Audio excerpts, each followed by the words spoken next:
Goal, nation's leading institute.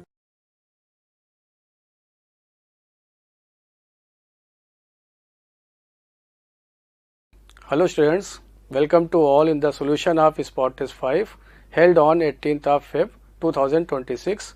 Let's start our discussion. Now the first question is, a permanent magnet in the shape of a thin cylinder of length 20 cm has magnetization 4 into 10 to the power 5 ampere per meter. Calculate the magnetization current. देखिए अगर यहाँ पे बात करें तो magnetisation की बात करें, magnetization intensity m will be equal to, ये हो जाएगा magnetization current divided by L। तो यहाँ पे मैग्नेटाइजेशन करंट की बात किया जाए तो लिखेंगे हम लोग m इंटू एल, बिकॉज इसका यूनिट देखें तो एम्पियर पर मीटर और लेंथ अगर मल्टीप्लाई कर देंगे तो यहाँ पे मिल जाएगा हम लोगों को एम्पियर। तो ये वैल्यूज आपको दे रखा है 4 into 10 to the power 5 ampere per metre, 4 into 10 to the power 5 ampere per metre. इसको फिर से लिख ले रहा है 10 to the power 5 ampere per metre, और लेंथ आपको दे रखा है क्वेश्चन में, दैट इज 20 सेंटीमीटर। तो 20 सेंटीमीटर को मीटर में कन्वर्ट किया तो ये रिजल्ट आया। तो यहाँ देख रहे हैं यहाँ पे 20 से मल्टीप्लाई किया तो ये 8 into 10 to the power 4 ampere के बराबर। तो ऑप्शन दिखा आपको यहाँ पे second. Next,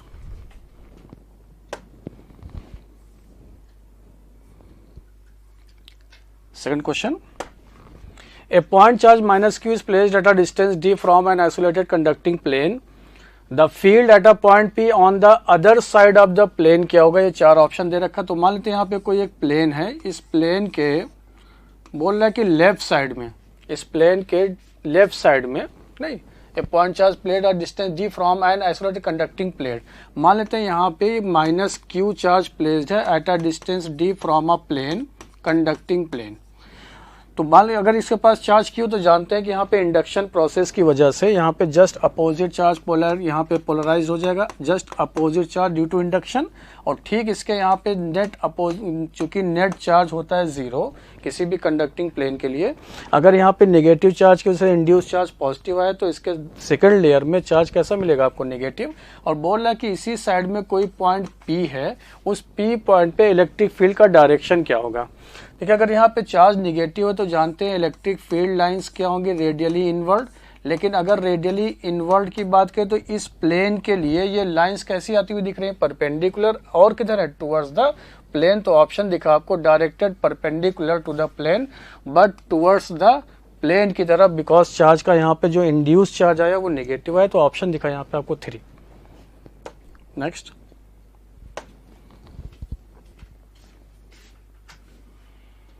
question number 3. The output of a step down transformer is measured to be 72 volt when connected to a 48 watt light bulb. 48 watt light bulb यहाँ पे अगर बात करें तो ये पावर दे रखा है आपको, और ये मेजर किया गया 72। तो ये VRMS वैल्यू है। पूछा गया आपसे पीक वैल्यू क्या होगा? तो जानते हैं हम लोग पावर की बात करें तो power P will be equal to VRMS into IRMS के बराबर। पावर दे रखा है क्वेश्चन में 48, VRMS दे रखा है 72 इंटू यहाँ से रिजल्ट मिला IRMS का, तो IRMS will be equal to, ये मिलेगा आपको 4 divided by 6 equal to 2 divided by 3। But पूछा गया आपसे पीक वैल्यू, तो जानते हैं IRMS क्या होता है? आई नॉट, यानी पीक वैल्यू डिवाइडेड बाई √2। तो पीक वैल्यू को लिख रहे हैं I nought will be equal to 2√2 divided by 3 ampere. तो ऑप्शन दिखा आपको यहाँ पे second. Next,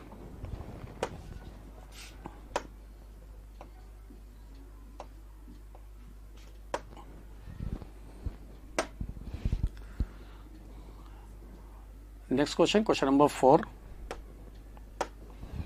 To reduce the ripples in a rectifier circuit with capacitor filter, ये ऑप्शन दे रखा है। रिपल्स की बात करें तो किसी भी रेक्टिफाइड आउटपुट में AC कंपोनेंट के साथ में DC कंपोनेंट का प्रेजेंट होना कहलाता है रिपल।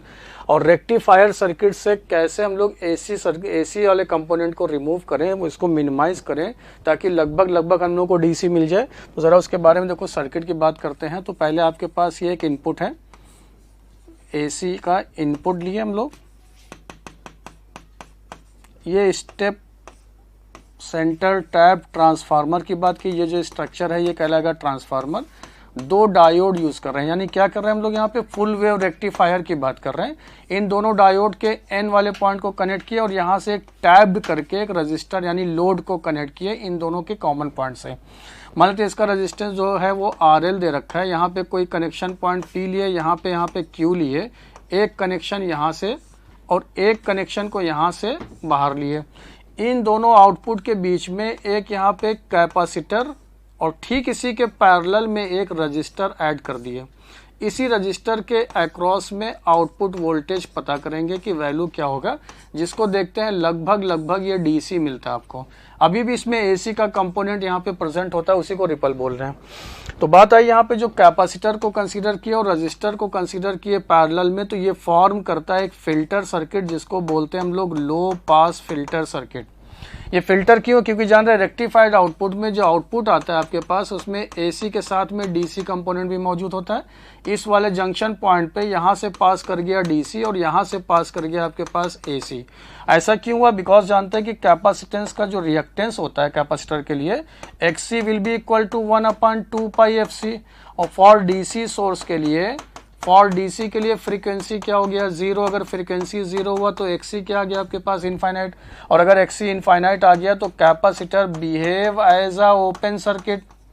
अगर ओपन सर्किट हुआ तो यहाँ से DC पास नहीं करेगा, ओनली AC पास करेगा, इसलिए यहाँ पे कैपेसिटर लिए। तो यानी कि DC का जो कंपोनेंट होगा वो पास करेगा रजिस्टर के अबाउट, जिसके लिए हम लोग यहाँ पे देखेंगे कि लगभग आपको DC मिलेगा। क्योंकि रेक्टिफाइड आउटपुट की जब बात करेंगे तो इस रेक्टिफाइड आउटपुट में आप देख रहे हैं ऐसा आउटपुट मिलता है आपको, this is the rectified output. यहाँ पे देख रहे हैं ये 0 हुआ, 0 से फिर मैक्सिमम के बाद फिर ये 0 हो गया, तो ये किसी यूज का नहीं हम लोगों के पास। अगेन यहाँ पे देख रहे हैं 0 है, 0 से फिर मैक्सिमम से फिर 0 हो गया। तो चाहते हैं कि जब ये चार्ज होना शुरू हो, तो जब ये प्रोसेस या ये वाला पोर्शन दिख रहा है जो आपके पास डिस्चार्जिंग का है, इस वाले केस में कंप्लीटली कैपेसिटर डिस्चार्ज हो, उससे पहले अगर ये चार्ज हो जाए तो उसी के फैक्टर के बारे में यहाँ पे बात किया गया कि कैसे हम लोग रिमूव करें रिपल्स को। क्योंकि ये वाला प्रोसेस बताता है डिस्चार्जिंग को, ये वाला प्रोसेस बता रहा है आपको चार्जिंग को। ठीक है, तो बात करते हैं यहाँ पे, देखिए क्या है। First, RL should be decreased. अगर RL की बात करें मतलब इस वाले रजिस्टर की बात किया जाए, जो लोड रजिस्टर है यहाँ पे फाइनली इसकी बात कर रहे हैं हम लोग, इसके अक्रॉस पता कर रहे हैं हम लोग यहाँ पे कि आउटपुट क्या होगा। तो देखते हैं, इफ अगर RL को आपने कम किया तो I is equal to V/R होता है। इसका मतलब rate of change of current कम हो जाएगा, यानी कि rate of change of current को ही हम लोग बोलते हैं, एक शब्द और यूज करते हैं चार्ज, यानी रेट ऑफ डिस्चार्जिंग क्या हो जाएगा लेस, बिकॉज आपने क्या कर दिया इसमें, अगर इसको आप ज्यादा ले रहे हैं, सॉरी उल्टा बोल दिए, अगर आप RL को ज्यादा ले रहे हैं तो इसका मतलब जो रेट ऑफ चेंज ऑफ या फ्लो ऑफ चार्ज होगा वो क्या हो जाएगा कम, बिकॉज यहाँ पे करंट क्या हो जाएगा कम, यानी कि डिस्चार्जिंग रेट क्या हो जाएगा कम। यानी कि जब तक कैपेसिटर कंप्लीटली डिस्चार्ज करता है, देखो इसको थोड़ा चेंज कर लेते हैं कलर से, जब तक ये वाला कंप्लीटली देखो ये चार्ज हुआ, जब तक ये कंप्लीटली डिस्चार्ज करता उससे पहले क्या हो जाएगा चार्ज। ऐसा कब देखने को मिलता है, जब हम लोग RL की वैल्यू को ज्यादा कंसीडर करते हैं। लेकिन यहाँ पे क्या बोला गया कि RL शुड बी डिक्रीज, तो ये रॉन्ग हो गया। क्लियर। नेक्स्ट पॉइंट है कि input frequency should be decreased. देखते हैं, अगर यहाँ पे XC की बात करें तो फिर लिखेंगे IRMS across the capacitor will be equal to VRMS divided by XC, या फिर इसको लिखेंगे VRMS into 2 pi F into C। Frequency कम तो IRMS कम, IRMS कम तो AC का यहाँ से कंपोनेंट कम पास होगा, यानी कि DC का यहाँ पे ज्यादा, DC के साथ में फिर AC का कंपोनेंट और आ जाएगा, और हम लोग चाहते हैं रिपल्स को डिक्रीज करना, तो ऐसा पॉसिबल नहीं होगा। अगर फ्रीक्वेंसी कम होगा तो ये भी रॉन्ग हो गया। यानी इनपुट फ्रीक्वेंसी शुड भी क्या होना चाहिए, ज्यादा होनी चाहिए, मैक्सिमम होना चाहिए, इंक्रीज होना चाहिए, और साथ साथ में capacitor with high capacitance should be used, ताकि कैपेसिटेंस बढ़ेगा तो करंट बढ़ेगा, करंट अगर बढ़ेगा तो AC का मैक्सिमम यहाँ से पास करेगा, तो रेस्ट जो DC होगा वो यहाँ से पास होगा, तो रिपल्स क्या हो जाएंगे, रिड्यूस हो जाएंगे। और यही क्वेश्चन में पूछा गया, तो कैपेसिटर शुड बी इंक्रीज, तो ऑप्शन C एंड D जहां होगा वो, तो ऑप्शन दिखा यहाँ पे 3। Next,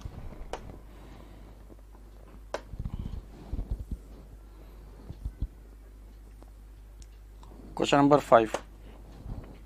2 hydrogen atoms in the ground state collide inelastically. देखिए एक शब्द आया यहाँ पे इन इलास्टिकली। जानते हैं हम लोग कोलिजन के केस में जब भी इन इलास्टिक की बात होती है तो उस केस में loss in kinetic energy, loss in kinetic energy होगा, क्योंकि एनर्जी इसमें कंजर्व नहीं होगा, क्योंकि कोलिजन कैसा है, इनइलास्टिक। यही लॉस इन काइनेटिक एनर्जी जो स्टोर होता है in the form of deformation potential energy, deformation potential energy. लेकिन यहाँ पे हम लोग किसके टर्म में बात कर रहे हैं, यहाँ पे हाइड्रोजन आइटम्स के टर्म में बात करें, यानी कि यहाँ पे कोई भी हम लोग लैटिस स्ट्रक्चर की बात नहीं की है, जिसकी वजह से यहाँ पे डिफॉर्मेशन पोटेंशियल एनर्जी का कॉन्सेप्ट आएगा। तो इट मीन्स यहाँ पे लॉस इन काइनेटिक एनर्जी का मीनिंग क्या होगा, मीनिंग ये कुछ ऐसा देखने को मिलेगा कि मान लेते हैं अगर यहाँ पे पास हाइड्रोजन आइटम का जो इलेक्ट्रॉन है, एक इलेक्ट्रॉन दो है यहाँ पे, तो यहाँ पे लाई कर रहा है, एक यहाँ से एक्साइटेड होकर कोलिजन करने की वजह से इससे एनर्जी एब्जॉर्ब करके यही एक इलेक्ट्रॉन जंप कर जाए, या ये हाइड्रोजन एटम या तो यहाँ पे आयोनाइज्ड हो जाए और ये चला जाए फर्स्ट एक्साइटेड स्टेट में, तो जो डिफरेंस इन दोनों की एनर्जी का होगा वही आपको बताएगा लॉस इन एनर्जी।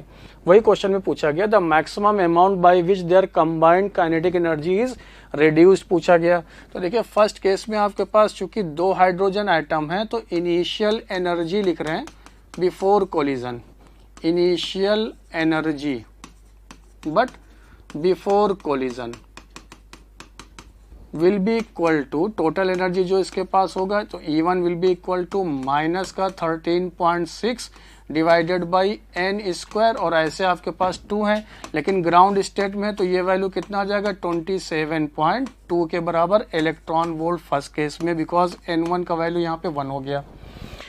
अब सेकेंड केस में जब कोलिजन हुआ, आफ्टर कोलिजन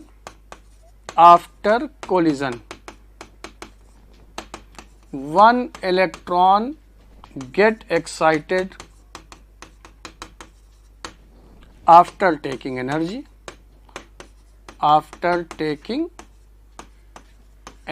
जिसने उसको एब्जॉर्ब किया था कोलिजन होने की वजह से, जो कि कोलिजन कैसा था इनइलास्टिकली।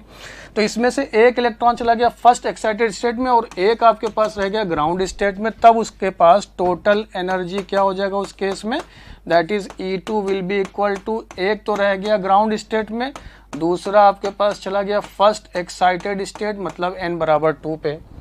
जब इसको सॉल्व किया तो ये वैल्यू आपके पास आ गया माइनस का 17.0 इलेक्ट्रॉन वोल्ट, 17.0 इलेक्ट्रॉन वोल्ट। तो यहाँ पे पूछा गया कि कितना एनर्जी रिड्यूस हुआ, तो reduced energy finally that is reduced energy will be equal to E1 minus E2 के बराबर, सॉरी E2 माइनस E1 के बराबर। तो E2 का वैल्यू दे रखा आपको -17 minus of minus 27.2 electron volt, तो will be equal to 10.2 electron volt. तो ऑप्शन दिखा आपको यहाँ पे first.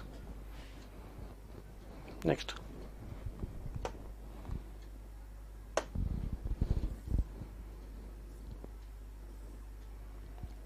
Question number 6, among the 4 graphs there is only one graph for which average velocity over the time interval 0 to 2t can vanish for a suitable chosen t, which one is it। देखिए अगर यहाँ पे average velocity की बात किया गया तो average velocity will be equal to, जानते हैं डिस्प्लेसमेंट यानी change in position divided by time interval, that is T2 minus T1। अब यहाँ पे ग्राफ की बात करें तो ग्राफ में देख रहे हैं ये इंक्रीजिंग कर्व है, तो किसी भी इंस्टेंट पर अगर दो वैल्यूज आप लेंगे तो देखिए दो वैल्यूज यहाँ पे चेंज होता हुआ दिखेगा। वी एवरेज को 0 पुट करना है, तो इट मीन्स इन सारे ग्राफ में चेंज इन पोजीशन का वैल्यू अगर 0 हो जाए किसी भी गिवन टाइम इंटरवल में, तभी यहाँ पे एवरेज वेलोसिटी 0 होगा। अगर यहाँ पे देखें ध्यान से तो एक लाइन ड्रॉ करते हैं हॉरिजॉन्टली इस वाले में, जैसे ही यहाँ पे लाइन ड्रॉ की तो एक टाइम ये, कोई दूसरा टाइम यहाँ पे दे रखा जो कि बोला गया 2t। इन दोनों टाइम इंटरवल के बीच में इसका पोजीशन कैसा दिख रहा है आपको, सेम दिख रहा है। वैसे भी जो इसके डिस्प्लेसमेंट की बात करें तो देखिए यहाँ पे इसका स्लोप अलग है, यहाँ पे इसका स्लोप अलग है, स्लोप दोनों डिफर कर रहा है। एक के लिए स्लोप नेगेटिव तो दूसरे के लिए स्लोप पॉजिटिव। अगर एक को आप पॉजिटिव लिखते तो दूसरे को क्या लिख रहे हैं आप यहाँ पे नेगेटिव भी लिख रहे हैं, या फिर दोनों के लिए पोजिशन सेम होने की वजह से ये टर्म क्या आ गया आपके पास 0 आने की वजह से यहाँ पे रिजल्ट क्या आ गया आपके पास, देखिए इसको T2 माइनस T1 लिख रहे हैं तो ये हो जाएगा 2t minus 0 will be equal to 0। तो ऑप्शन दिखा आपको यहाँ पे 3। नेक्स्ट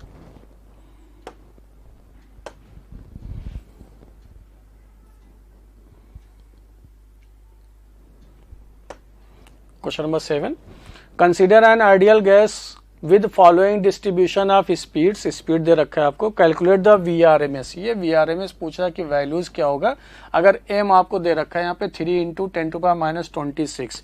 देखिए VRMS के फार्मूला की बात करें तो VRMS नाम ही इसका root mean square, it means values का पहले स्क्वायर लें, फिर उसका मीन लें, फिर उसका रूट ले लें, जिसको यहाँ पे स्क्वायर लिख दिए तो ताकि आप यहाँ से ऐसा लिख सकें कि sigma i is equal to 1 to n, that is NI into VI divided by root mean square है तो यहाँ पे स्क्वायर कर लिए, into divided by summation of I is equal to 1 to n into NI, mean ले लिए यहाँ पे तभी इसको लिख रहे हैं हम लोग मीन के बराबर। तो यहाँ पे वैल्यूज पुट किए summation I is equal to 1 से लेके n तक, तो अपने पास इतनी वैल्यूज है तो n की वैल्यू 1 पुट के तो N1V1 स्क्वायर, 2 पुट करेंगे तो N2V2 स्क्वायर, समेशन है तो इसका मतलब प्लस का साइन आ गया यहाँ पे। N1 का वैल्यू दे रखा है आपको 5, तो ये वैल्यू दे रखा है 200 का स्क्वायर उस केस में, प्लस दूसरी वैल्यूज यहाँ पे लिख रहे हैं दे रखा है 25 इंटू ये वैल्यूज दे रखा है 400 का स्क्वायर। सारी वैल्यूज को पुट करना है यहाँ पे रिजल्ट के अकॉर्डिंग। तो यहाँ पे फिर देखिए 50 दिखा और यहाँ पे इसका जो वैल्यूज है वो है 600 का स्क्वायर प्लस 15 है, इंटू यहाँ पे जो रिजल्ट आया वो है 800 का स्क्वायर प्लस ये वैल्यू है 5 इंटू 1000 का स्क्वायर, ऐसा लिख लिया हम लोग, 1000 का स्क्वायर डिवाइडेड बाई यही सारी वैल्यूज देखिए यहाँ पे लिख रहे हैं 5 है प्लस 25 है प्लस 50 है प्लस 15 है एंड प्लस 5 है। इसको ऐड किए 25 प्लस 5 30 हो गया, 20 हो गया, ये 50 हो गया, यानी कि 100 आ गया। क्या यहाँ से हर जगह से 10 टू पावर 2 यानी 100 को कॉमन ले लेते हैं, तो यहाँ से क्या रिजल्ट आया आपके पास 10 टू पावर 2 का स्क्वायर, तो 4 डिवाइडेड बाई ये दिखा आपको 100। अब यहाँ पे देखो मल्टीप्लाई कर रहे हैं, यहाँ 4 बचा, ये 5 है तो यहाँ पे 4, ये कितना आ गया आपके पास, देखिए यहाँ पे 2 टू पावर 4 है तो ये हो गया 20 प्लस इसके पास आ रहे हैं, यहाँ से 0 दो 0 कॉमन ले ले, बचा 4 का स्क्वायर 16 इंटू 25, तो ये कितना आ जाएगा आपके पास 400 प्लस 36 इंटू 5, तो ये कितना आ जाएगा 1800 प्लस इसके पास चले तो 15 इंटू ये हो जाएगा आपके पास 64, 15 इंटू 64 प्लस ये हो जाएगा 5 इंटू यहाँ पे 5 इंटू ये बचेगा आपके पास 100 बिकॉज 10 का स्क्वायर हो जाएगा 100। जब इसको सॉल्व किए तो ये रिजल्ट आपके पास आ गया 10 टू द पावर 2 इंटू 3668 के बराबर। तो ये वैल्यू आपके पास ऐसा है, तो क्या इसको कुछ ऐसा भी लिख सकते हैं 36.68 इंटू 10 टू द पावर 4। तो VRMS का वैल्यू पूछा गया तो ये क्या लिखा हुआ है आपके पास VRMS का स्क्वायर, तो VRMS क्या हो जाएगा तो अंडर रूट ये सारी वैल्यूज का रूट, तो 36.68 इंटू 10 टू द पावर 4 जो अप्रॉक्स में दिखेगा आपको 6.07 into 10 to the power 2 into 10 to the power 2 के बराबर, तो जिसको अप्रॉक्स में आप लिख सकते हैं 607 मीटर पर सेकेंड। तो ऑप्शन दिखा आपको यहाँ पे 4।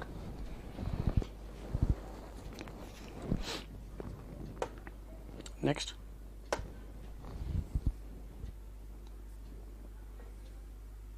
Question number 8, the surface tension and vapor pressure of a water at 30 degrees Celsius is 7.2 into 10 to the power minus 2 Newton per meter and 4.2 into 10 to the power 3 Pascal respectively. What is the radius of the smallest spherical water droplet which can form without evaporating at 30 degrees Celsius?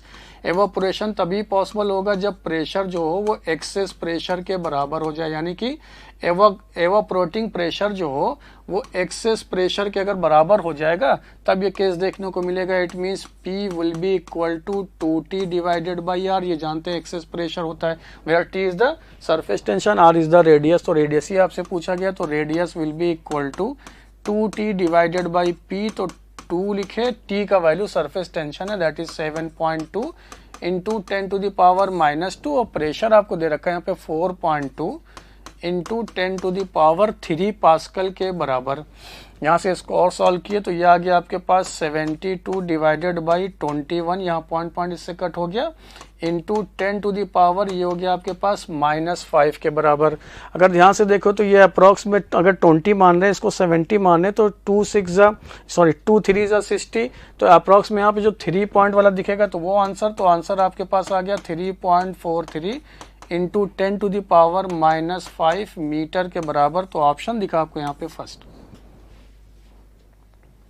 Next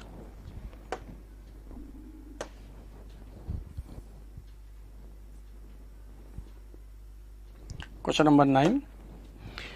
An electron and a proton are moving under the influence of a mutual forces. In calculating the change in the kinetic energy of the system during motion, one ignores the magnetic force of one on another. This is because, देखिए जानते हैं हम लोग यहाँ पे कोई भी charge particle uniform magnetic field में इंटर करता है तो उसके ऊपर फोर्स लगता है F = Q into V cross B।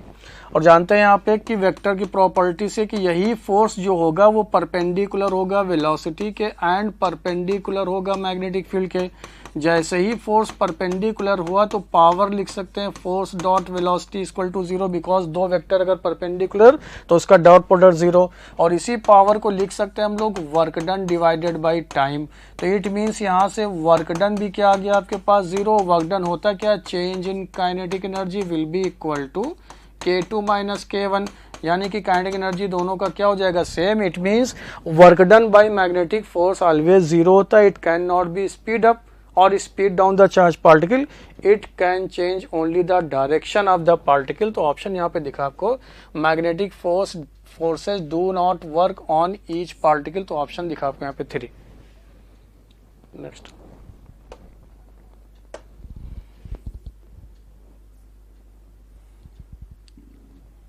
Question number 10।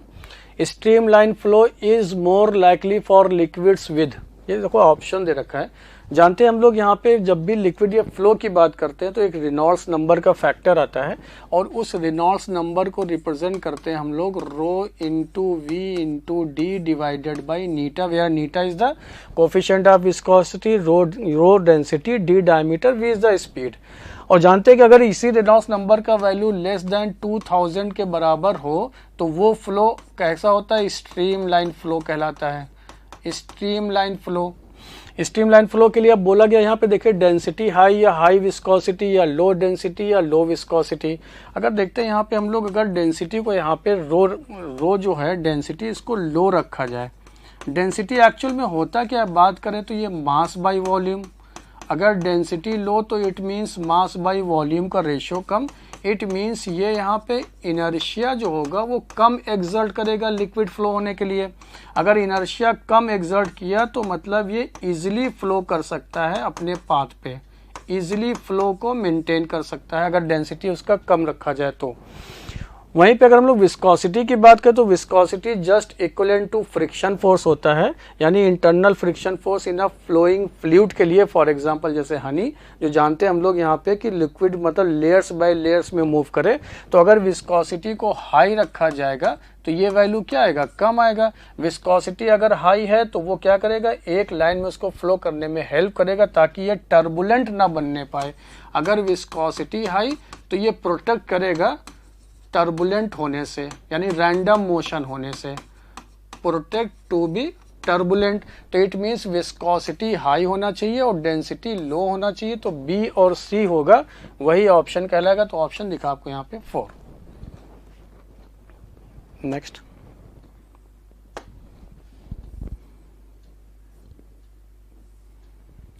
Question number 11। 2 stars each of 4 solar system 8 × 10⁻30। Solar system का मतलब मास ऑफ द सन। अगर यहाँ पे बोला गया 4 है तो एक का मास होता है 2 × 10⁻30, तो 4 है तो 8 × 10⁻30 kg are approaching towards each other for a head-on collision when they are at a distance of 10⁻16 kilometre, their speeds are negligible। देखिए फर्स्ट केस में क्या बोला गया, अगर एक ऐसा स्टार एक ये दूसरा स्टार, इन दोनों के बीच के सेपरेशन को मान लेते हैं ये R1 है, जो कि दे रखा है 10⁻16 किलोमीटर के बराबर, तब इनकी स्पीड बोला गया कि वो नेग्लिजिबल है, यानी कि इसके पास जो टोटल एनर्जी होगा इनिशियल में वो will be equal to kinetic energy plus potential energy. लेकिन काइनेटिक एनर्जी को बोला गया 0, तो बचा क्या यहाँ पे आपके पास Gm1 m2 divided by R1। अगर दोनों का मास सेम है तो आइडेंटिकल बोला भी गया, 2 stars each of 4 solar mass system दे रखा है। तो ये वैल्यू आपके पास आ गया टोटल एनर्जी। अब देखिए नेक्स्ट स्टेप पढ़ लें, the radius of each star 10⁻6 कब what is the speed with which they collide, और दे रखा रिमेन अनडिस्टॉर्टेड। इट मीन्स अब ये यहाँ पे आके देखिए कोलाइड किया, इसमें डिफॉर्मेशन पोटेंशियल एनर्जी स्टोर नहीं हुआ, वो इसलिए बोला गया ताकि आप इनके सेंटर के बीच के सेपरेशन को अब लिख सकें 2r, अगर इसका रेडियस r है तो दोनों का रेडियस r दे रखा है। इस केस में जो टोटल एनर्जी होगा आपके पास, तो total energy will be equal to, अब अप्रोच कर रहे हैं एक दूसरे की तरफ तभी हेड ऑन कोलिजन हुआ यहाँ पे v, तो टोटल एनर्जी हो जाएगा half of m into v square, kinetic है तो half of m into v square, और जब कोलाइड किया तब उस केस में Gm डिवाइडेड बाई, अब सेपरेशन हो गया 2r के बराबर। अगर टोटल एनर्जी को यहाँ पे देखें तो total energy will be equal to m into v square minus Gm square divided by 2r। तो यहाँ पे भी जो रिजल्ट आया था वो आया था minus Gm square divided by R1 from conservation of energy, क्योंकि कोलिजन ऐसा है कि यहाँ पे देखो कंजर्वेशन ऑफ एनर्जी का यूज कर सकते हैं। फ्रॉम COE कोलिजन कैसा हो रहा है आपके पास, यहाँ पे देखिए हेड ऑन कोलिजन है, तो from conservation of energy total energy initial must be equal to total energy final, जो आपने यहाँ पे E1 लिखा है, ये वैल्यू E1 है, ये वैल्यू E2 है। वैल्यूज को पुट कर देते हैं तो minus Gm square divided by R1 is equal to mv square minus Gm square divided by 2r। Values को यहाँ पे पुट किए तो देखिए m कट गया, तो v square will be equal to, इधर ट्रांसफर कर दिया इसको, तो माइनस का Gm डिवाइडेड बाई R1 और प्लस ये हो जाएगा Gm डिवाइडेड बाई 2r, जहाँ पे R1 10⁻16 है और R दे रखा है आपको 10⁻6 किलोमीटर के बराबर। ये वैल्यूज के यहाँ पे पुट कर रहे हैं तो v square is equal to minus 6.67 10⁻11 into mass दे रखा है 8 इंटू 10⁻30 डिवाइडेड बाई R1 का value 10⁻16 plus 6.67 10⁻11 into 8 into 10⁻30 divided by 2 into 10⁻6। अगर यहाँ पे ध्यान से देखें तो ये 16 है, जब ऊपर इसको लेकर गए तो माइनस 16 हुआ, ये हो जाएगा माइनस का 27, तो बचेगा 3 ओनली। इस वाले केस में देखें तो माइनस का 11 है, 30 है, इसको ऊपर लेके गए तो माइनस का 17 हो जाएगा, तो बचेगा यहाँ पे 10⁻13। अगर 10⁻13 में 10⁻3 को माइनस करेंगे तो अप्रॉक्स में वैल्यू उसी के बराबर हो जाएगा। तो आप यहाँ से देखिए रिजल्ट क्या लिखेंगे, आप इमीडिएट इस वाले रिजल्ट को यहाँ से देखिए लिख ले रहे हैं कि क्या, दैट इज वी स्क्वायर, यहाँ से लिख ले रहे हैं that is v square approx में इक्वल टू, देखिए इस वाली वैल्यूज को क्या कर रहे हैं नेग्लेक्टेड इसके रिस्पेक्ट में, तो बचेगा क्या आपके पास 6.67 इंटू 2 से 4 कट हो गया इंटू 10⁻13 के बराबर आ गया ये। लेकिन ये दिखेगा किसमें, ये किलोमीटर पर सेकंड में, तो क्या इसको v स्क्वायर को लिख सकते हैं अभी 6.67 इंटू 4 इंटू 10⁻10, अभी आ गया मीटर पर सेकंड में। अब यहाँ से रूट लेंगे, v स्क्वायर है तो v यहाँ पे लेंगे तो अप्रॉक्स में अगर इसको 2 बोल देना है क्योंकि 4 का यहाँ पे 2 आएगा, और 6.67 को अप्रॉक्स में अगर हम लोग 2.2 समथिंग मान लें यहाँ पे, तो ये जो रिजल्ट आपको दिखने लगेगा ये वैल्यूज अप्रॉक्स में 2 इंटू 2 मतलब 5 के या 4 के अप्रॉक्स में आना शुरू हो जाएगा। 10⁻5 है तो ये वैल्यू जब अंडर रूट लेंगे तो ये दिखेगा आपको अंडर रूट 6.67 इंटू 4 इंटू 10�5, तो यहाँ से ये रिजल्ट आ जाएगा आपके पास 5 इंटू अप्रॉक्स में 10�5 मीटर पर सेकंड। तो ऑप्शन आया आपके पास second. Next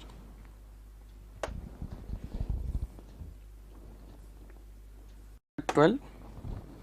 A car weighs 3000 kg. The distance between its front and back axles is 2.4 metre.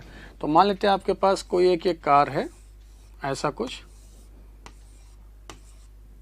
ये दे रखा है, ये इसका सेंटर ऑफ ग्रेविटी जिसके अक्रॉस इस पे वेट लग रहा है जो कि दे रखा है 3000 इंटू जी यानी 10 के बराबर, तो 3 इंटू 10 टू द पावर 4 लिख लिया.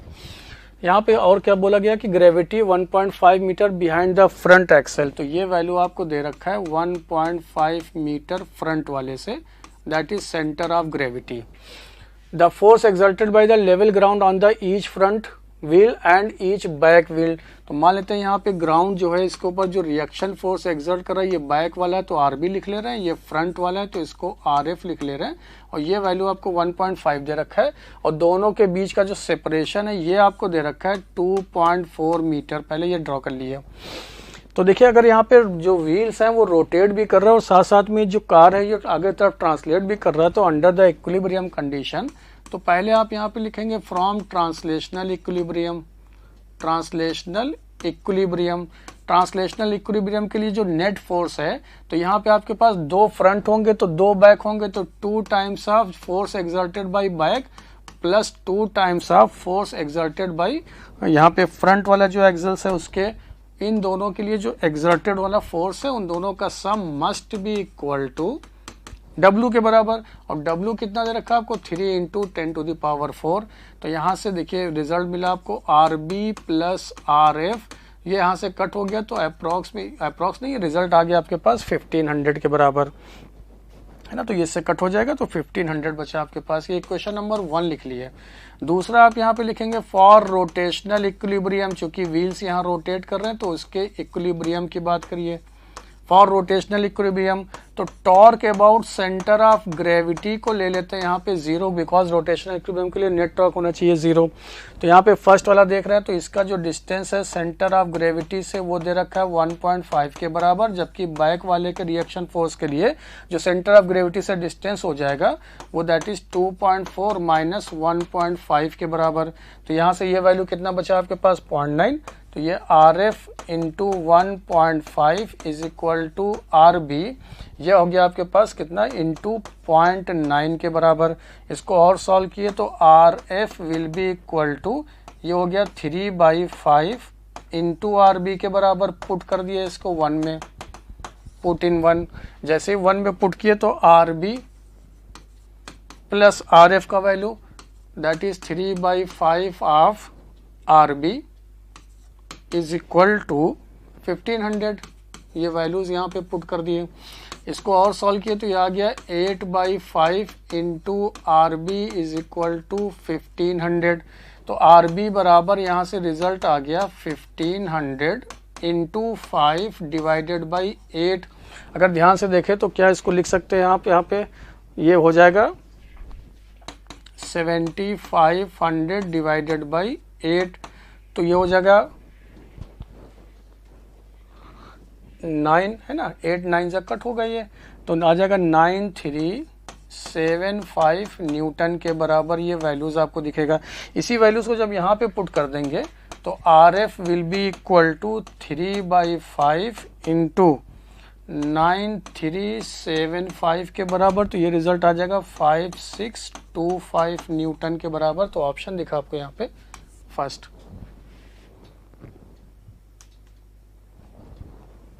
Next.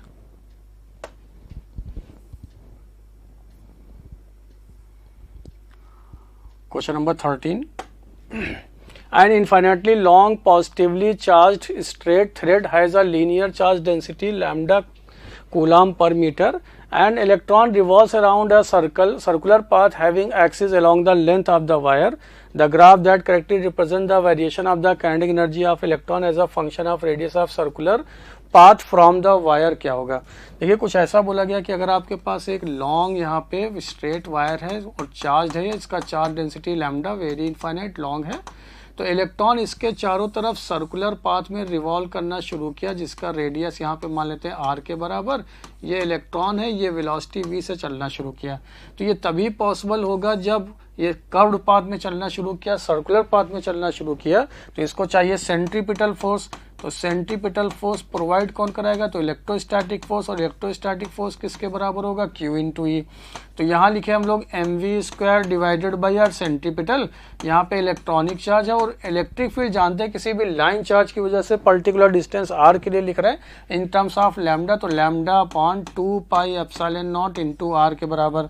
r से r कट हो गया, हाफ से मल्टीप्लाई कर लिया, तो ये रिजल्ट आ गया हाफ mv², यही तो काइनेटिक एनर्जी होता है, will be equal to e into lambda into 4 pi epsilon not.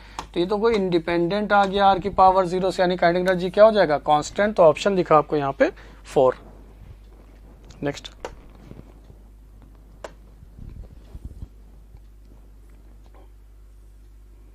Question number 14, A B यहाँ पे ग्राफ ये दे रखा है। For the circuit shown above equivalent gate क्या होगा। देखिए ये आपके पास नैंड गेट है, नॉर गेट है, नॉर गेट है, तो इसके लिए जब आउटपुट की बात करेंगे तो ये हो जाएगा ए डॉट बी का बार। इसके लिए आउटपुट की बात करेंगे तो मिलेगा आपको ए प्लस बी का बार। तो वाई के लिए देखो लिखने चल रहे हैं कि वाई के लिए जो आउटपुट है उसके लिए इनपुट, पहला आपको दिखा इनपुट ए डॉट बी का बार, दूसरा प्लस में इनपुट दिख रहा है आपके पास ए प्लस बी का बार का whole bar according to this NOR gate, है ना। अब डिमॉर्गन्स थ्योरम का यूज करते हैं तो यहाँ पे क्या लिखेंगे भाई, ए डॉट बी का डबल बार, प्लस है तो ये कन्वर्ट होगा डॉट में, यानी कि और है तो एंड में आएगा, और यहाँ क्या हो जाएगा ए प्लस बी का डबल बार। जब सिग्नल में डबल बार होता है तो सिग्नल रिमेन सेम, तो ये हो गया ए डॉट बी, और ये बचा आपके पास ए प्लस बी के बराबर, मल्टीप्लाई कर लिया इसको, तो क्या दिखा आपको ए इंटू बी प्लस ए इंटू बी। जान रहे हम लोग यहाँ पे ए डॉट बी और यहाँ पे ये डॉट भी लिखा हुआ है, तो A dot B A B signal remain same, तो ये क्या बचेगा आपके पास ए बी, और ये क्या बच जाएगा आपके पास ए बी, और A B plus A B क्या होता है, ये भी ए बी के बराबर, क्योंकि 1 + 1 होता है 1 के बराबर, या 0 + 0 होता है यहाँ पे 0 के बराबर। तो ये ए बी आया, और ए बी रिजल्ट का मतलब ये प्रोडक्ट दिखा रहा, प्रोडक्ट का मतलब क्या बन गया आपके पास, ये एंड गेट। तो ऑप्शन दिखा आपको यहाँ पे 3rd। Next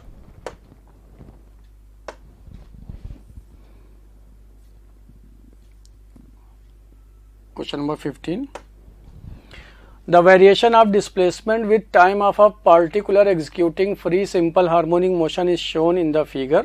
The potential energy versus time graph. तो पहले देखिए यहाँ पे पोटेंशियल एनर्जी का एक्सप्रेशन पता कर लेते हैं, फिर ग्राफ के बारे में देखते हैं। तो x = a sin omega T, because ये जो डिस्प्लेसमेंट का इक्वेशन है ये ओरिजिन से शुरू हो रहा है, x t बराबर 0 पे यहाँ 0 है, तो फेस का वैल्यू यहाँ पे हो जाएगा 0, तो रिजल्ट है आपके पास a sin omega T. Potential energy की बात करें तो potential energy will be equal to half of K into x², जहाँ पे k फोर्स कांस्टेंट, जिसको आप लिख सकते हैं m ओमेगा स्क्वायर, और x का वैल्यू हो गया a² sin square omega T. यानी कि पोटेंशियल एनर्जी का जो रिजल्ट आया आपके पास, देखिए अब यहाँ लिख ले रहे हैं, पोटेंशियल एनर्जी का जो फाइनल रिजल्ट आया वो आ गया आपके पास half of m into omega square a² into sine square omega t. या तो आप इसको ऐसे लिख सकते हैं, या तो आप इसको साइन स्क्वायर ओमेगा टी को ब्रेक कर लेते हैं, omega square a² 1 minus cos 2 omega T divided by 2। क्या किया भाई, कॉस 2 थीटा का फार्मूला यूज किया, 1 माइनस 2 साइन स्क्वायर थीटा होता है ना, तो वहां से रिजल्ट लिखे तो यहाँ पे साइन स्क्वायर ओमेगा टी हो जाएगा 1 माइनस कॉस 2 ओमेगा टी। इसको थोड़ा सा और मॉडिफाई किए तो u आ गया 1/4 m omega square a² minus 1/4 m omega square a² into cos 2 omega t. या तो ये एक्सप्रेशन कंसीडर कर रहे हैं तो ये एक्सप्रेशन कंसीडर कर रहे हैं, दोनों केस में यहाँ पे देखिए रिजल्ट सेम दिखने लगेगा आपको। अब वैल्यूज के पास आते हैं, देखते हैं क्या दे रखा है भाई। ये वैल्यू t बराबर 0 है, तो ये वैल्यू और ये वैल्यू क्या है, t बराबर 4 पे मैक्सिमम, यहाँ पे t आ गया तो ये t/2, तो ये वैल्यू होता है 3t/4, और ये वैल्यू हो गया t के बराबर। चेक कर लेंगे कि पर्टिकुलर इस वैल्यूज पे जब डिस्प्लेसमेंट मैक्सिमम है तो पोटेंशियल एनर्जी मैक्सिमम है या मिनिमम, यहाँ पे पुट करके देख लेते हैं। फर्स्ट केस में t की वैल्यू 0 पुट करें, देखिएगा t बराबर यहाँ पे 0 लिए, वहाँ पे t बराबर 0 पुट किए तो u का वैल्यू क्या आ गया आपके पास, only 1/4 m omega square a² minus 1/4 m omega square a², ये वैल्यू 1 के बराबर, तो ये आ गया 0। इसमें जब t बराबर 0 है तो डिस्प्लेसमेंट 0 है, तो पोटेंशियल एनर्जी भी 0 है। सेम फेज में यहाँ 0 है, जबकि देखो यहाँ पे देखिए अपोजिट फेज दे रखा है और यहाँ पे अपोजिट फेज दे रखा है, यहाँ पे सेम फेज दे रखा है, यहाँ पे सेम फेज दे रखा है। एक वैल्यूज और चेक कर लेते हैं भाई, क्या है यहाँ पे t is equal to t/4 पर at t is equal to t/4 पर पोटेंशियल एनर्जी, तो 1/4 m omega square a square minus 1/4 m omega square a square cos 2 omega का वैल्यू भाई 2π/t और टाइम कितना लिया गया t/4। t कट हो गया यहाँ से, 4 कट हो गया, बचा क्या आपके पास cos पाई का वैल्यू कितना होता है -1 ये प्लस होकर कितना आ गया 1/2 m omega square a square. ये तो वही वैल्यू दिखा जो हम लोग एक्सट्रीम पे देखते हैं, बिकॉज एक्सट्रीम पर पोटेंशियल एनर्जी क्या होता है मैक्सिमम। एक्सट्रीम का मतलब x का वैल्यू आइदर प्लस है आइदर माइनस है।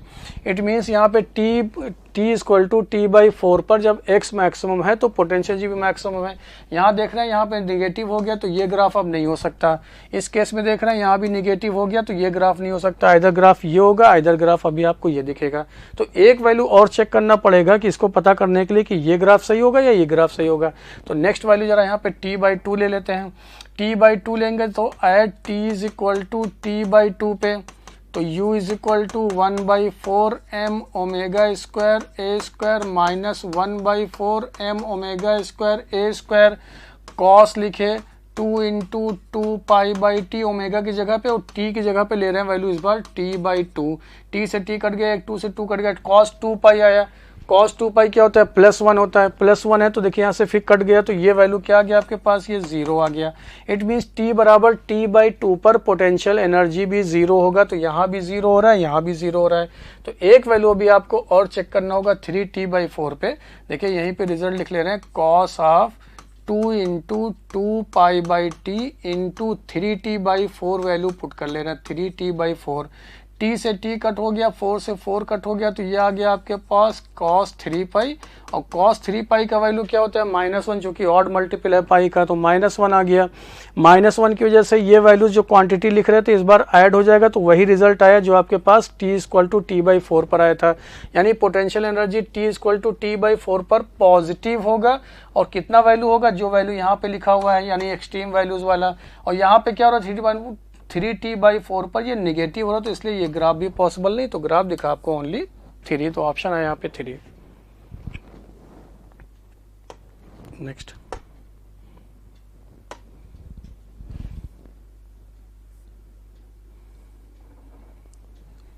Question number 16। A wire of resistance 4R is bent into an equilateral triangle and an identical wire is bent into a square। तो पहले देखो बना लेते हैं। इक्विलैटरल ट्रायंगल में इसको कन्वर्ट किया गया और इसी के बेस के अबाउट यहाँ पे पूछ रहा है रेजिस्टेंस का वैल्यू क्या होगा, तो इसको ए बी मान लिए। अगर यहाँ पे टोटल रेजिस्टेंस वायर का दे रखा है 4R, तो ये 3 पार्ट में कन्वर्ट हुआ तो इसको लिखेंगे 4R/3। चूंकि इक्विलैटरल है तो इक्वली यहाँ पे डिस्ट्रीब्यूट हो जाएगा resistance 4R/3 4R/3। The ratio of resistance between 2 end points of an edge of the triangle, तो इसके अबाउट देख लेते हैं। तो यहाँ पे देखिए क्या रिजल्ट दिखा आपको। अगर ये यहाँ पे रेजिस्टेंस है इसके पास, ये A है ये B है, ये आ गया वैल्यूज 4R/3 और ये दोनों सीरीज में आ गए। सीरीज में आके 4R/3 सीरीज में, तो R equal to R1 plus R2, तो ऐड होकर कितना आ गया आपके पास ये 8R/3। दोनों पैरेलल में है तो फर्स्ट केस में इन केस ऑफ लिख रहे हैं हम लोग इक्विलैटरल ट्रायंगल, तो R1 मान लिए। दोनों हैं पैरेलल में होने की वजह से तो 8R/3 into 4R/3 divided by ये कितना हो जाएगा भाई 12R/3। R/3 कट हो गया तो यहाँ से ये रिजल्ट आ गया 4 इंटू 3 12 कट हुआ 3 टाइम्स आया, तो ये रिजल्ट आ गया आपके पास 8R/3 divided by 3 that is 8R/9 आ गया in case of equilateral triangle. Second case में बोला गया स्क्वायर है तो देखिए इसको भी यहाँ पे कन्वर्ट कर लेते हैं। यहाँ पे 4 आर्म्स मिले आपको, ये टैगनली किसी एज के अबाउट, तो ऐसा मान लिए A और B। अगर 4R हैं तो यहाँ पे 4R/4 लिखेंगे, 4R/ चूंकि आर्म 4 हैं तो 4 लिख रहे हैं, 4R/4 4R/4। तो सारी वैल्यूज आपके पास यहाँ पे आ गया सेम। तो ये किसी एज के अबाउट जिसको A और B मान रहे, ये भी R है और ये सब सीरीज में आकर कितना हो जाएगा R मिलके 3R के बराबर। इस केस में इक्वलेंट लिख रहे हैं तो 3r into R divided by 3r plus R, तो ये वैल्यू आ गया आपके पास 3/4r के बराबर। इन दोनों का रेशियो पूछा गया, दैट इज पहले है आपके पास पहला ट्रायंगल है फिर स्क्वायर है, तो यानी कि r1/r2 पूछा गया। तो r1 का वैल्यू है आपके पास 8r/9 और ये वैल्यू है आपके पास 3r/4 के बराबर। r से r कट हो गया तो ये हो गया 32 डिवाइडेड बाई 27 के बराबर। तो 32 डिवाइडेड बाई 27, तो option second. Next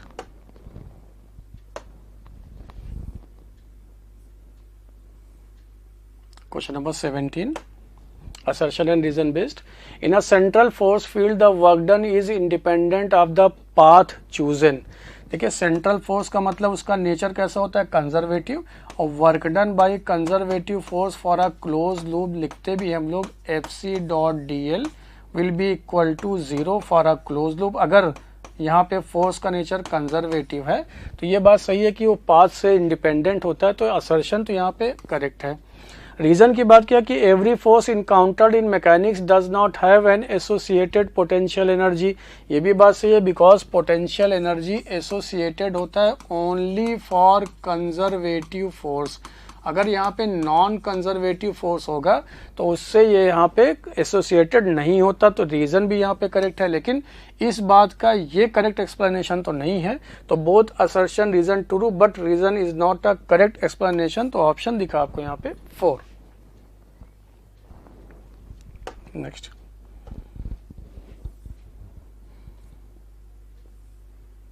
question number 18,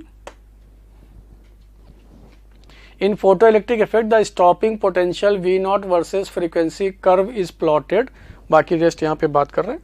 देखिए जानते हैं आइंस्टीन्स की इक्वेशन से लिख सकते हैं हम लोग K max will be equal to HF minus phi naught या HF नॉट, और इसी के मेजरमेंट को हम लोग बोलते हैं स्टॉपिंग पोटेंशियल। तो यहाँ से रिजल्ट आ गया stopping potential will be equal to H/E into F minus का phi not divided by E के बराबर, minus phi not divided by ई।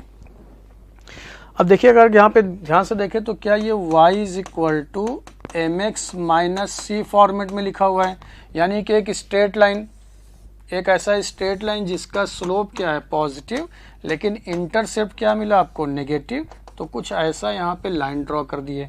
यहाँ पे मिला tan थीटा, tan थीटा बताता है इस ग्राफ का स्लोप, और slope will be equal to H/E के बराबर दिखेगा आपको, और जबकि ये वैल्यू क्या आ गया माइनस का phi not divided by E के बराबर।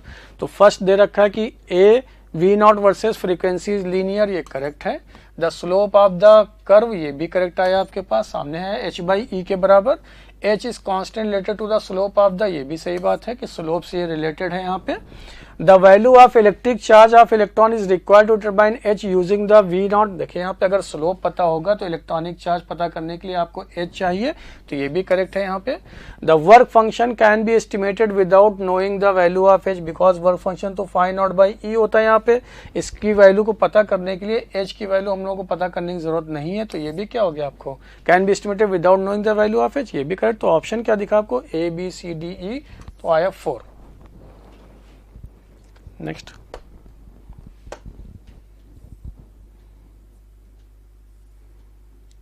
Question number 19, if the screw gauge on a screw gauge is given 4 rotations it moves by 2 mm on the main scale। देखिए यहीं पे बात हो गई कि नंबर ऑफ रोटेशन 1 2 3 4, तो ये जो मेन स्केल पे कितना ये मूव करेगा फॉरवर्ड या बैकवर्ड, ये कहलाता है आपका यहाँ पे पिच। तो फर्स्ट केस में हम लोग यहाँ पिच की बात करेंगे, तो pitch will be equal to distance travelled divided by number of rotation, एक हुआ या दो हुआ या कितने रोटेशन से ऐसा हुआ।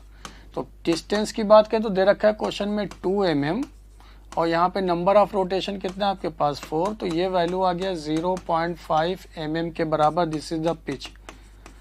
फिर पूछा क्या गया अगर टोटल यहाँ 80 डिविजन्स हैं तो लीस्ट काउंट क्या होगा, तो according to formula least count will be equal to, क्या लिखेंगे भाई, least count will be equal to pitch divided by number of circular scale division. तो number of circular scale pitch कितना दे रखा है 0.5 mm के बराबर, ये वैल्यू है 80। नंबर ऑफ डिवीजन दे रखा है तो ये वैल्यू आ जाएगा 0.00625 mm के बराबर। तो ऑप्शन दिखा आपको यहाँ पे first. Next question number 20। A prism of refractive index mu by 2 and angle of prism A is placed in the position of minimum angle of deviation. If the minimum angle of deviation of also A, then in terms of refractive index the value of A। देखिए formula जानते हैं तो mu is equal to sin of A plus delta min divided by 2 divided by sin of A by 2। According to question यहीं पे दे रखा है ये mu by 2, sign लिखे यहाँ पे a और डेल्टा मीन भी a के बराबर है by 2 divided by sign of a by 2 लिखे।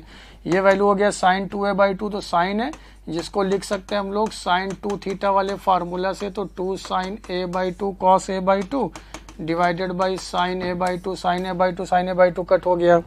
तो क्या यहाँ से रिजल्ट आ गया आपके पास कि cos of a by 2 will be equal to mu by 4, because ये 2 इधर मल्टीप्लाई हो गया, या फिर a by 2 will be equal to cos inverse mu by 4, या फिर यहाँ से a will be equal to हो जाएगा 2 times of cos inverse that is mu by 4। तो ऑप्शन दिखा आपको यहाँ पे 2 कॉस इनवर्स म्यू बाई 4, तो ऑप्शन आया यहाँ पे second. Next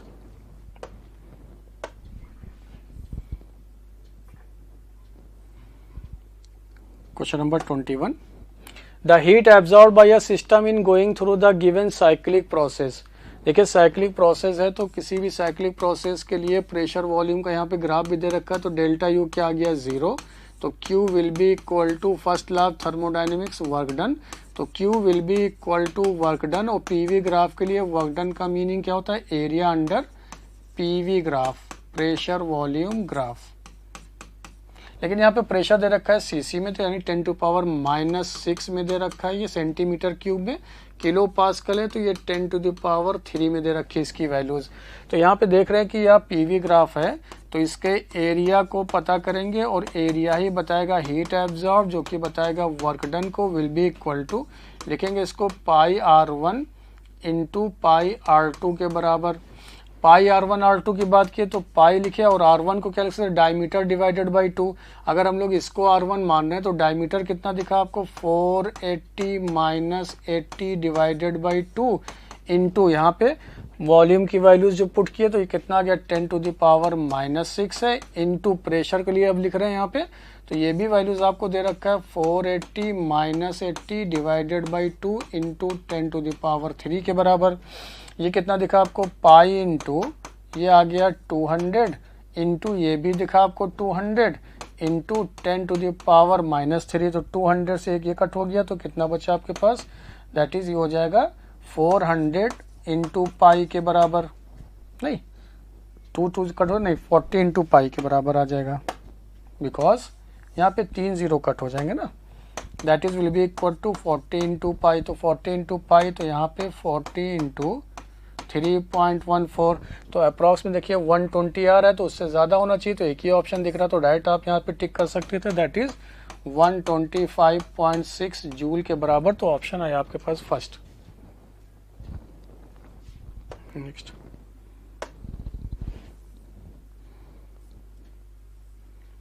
question number 22।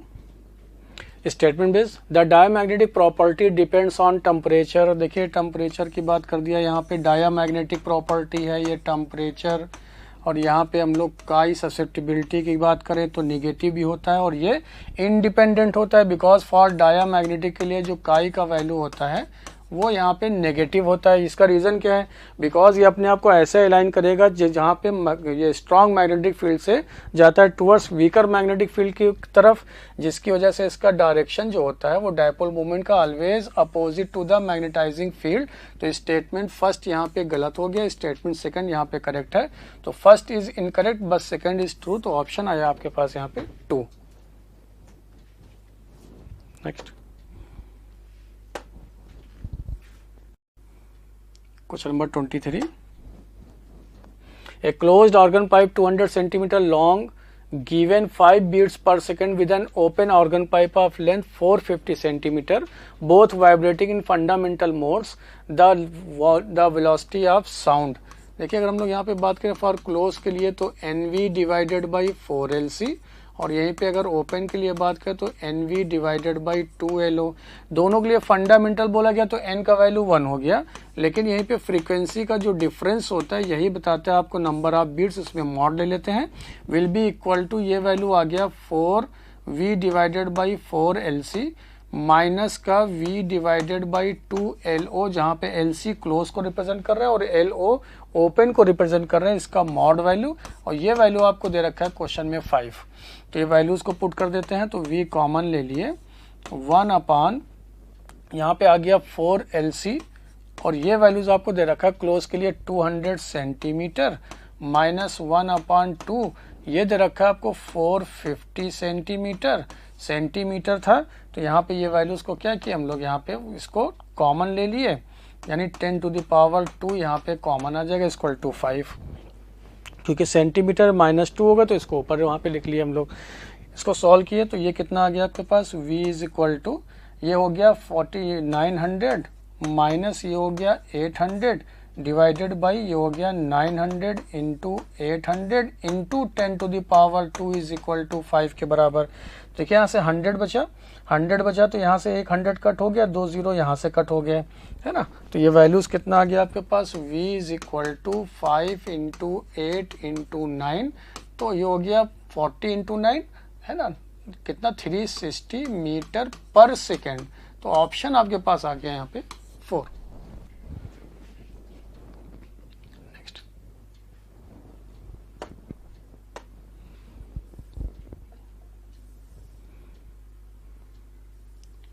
Question number 24। A particle of charge 2 microcoulomb and mass 8 milligram, 8 milligram, ठीक है, ये मिलीग्राम, ये माइक्रोग्राम होना चाहिए, is present in a strong magnetic field of 3.14 Tesla. The particle is then fired perpendicular to magnetic field. The time required for the particle to return to original location for the first time. जानते हैं uniform magnetic field में जब किसी charge particle को project करते हैं perpendicularly तो वो charge particle uniform circular motion perform करता है, जिसका टाइम पीरियड लिखते हैं हम लोग 2 पाई m divided by QB। Time period का मतलब ही होता है अपने पोजीशन को दोबारा यहाँ पे गेन करे, उसी को कहलाता है time period. That is 2 into pi का वैल्यू 3.14 इंटू मास यहाँ पे दे रखा है 8 माइक्रो है, तो 10 पावर माइनस 6 वहाँ पे माइक्रो होगा, डिवाइडेड बाई चार्ज दे रखा है 2 माइक्रो कूलम, तो -6 इंटू मैग्नेटिक फील्ड भी आपको दे रखा है 3.14। ये इससे कट हो गया सारी वैल्यूज, 2 से 2 कट हो गया, तो बचा आपके पास यहाँ पे 8 सेकेंड, तो ऑप्शन आया 3। Next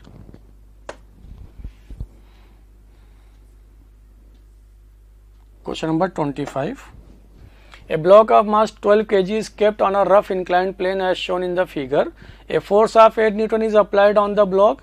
The coefficient of static friction between the plane and the block is 0.4.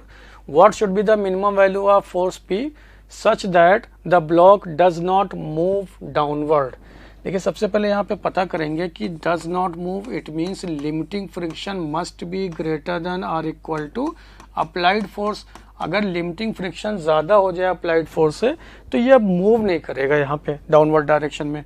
Limiting friction होता क्या है, mu S into N should be greater than applied force. Applied force आपके पास क्या क्या दिख रहा है भाई यहाँ पे डाउनवर्ड आने के लिए, अगर ये मोशन करता है डाउनवर्ड तो यहाँ पे 8 है, प्लस दूसरा क्या दिख रहा है mg साइन 30 डिग्री माइनस क्या दिखा P।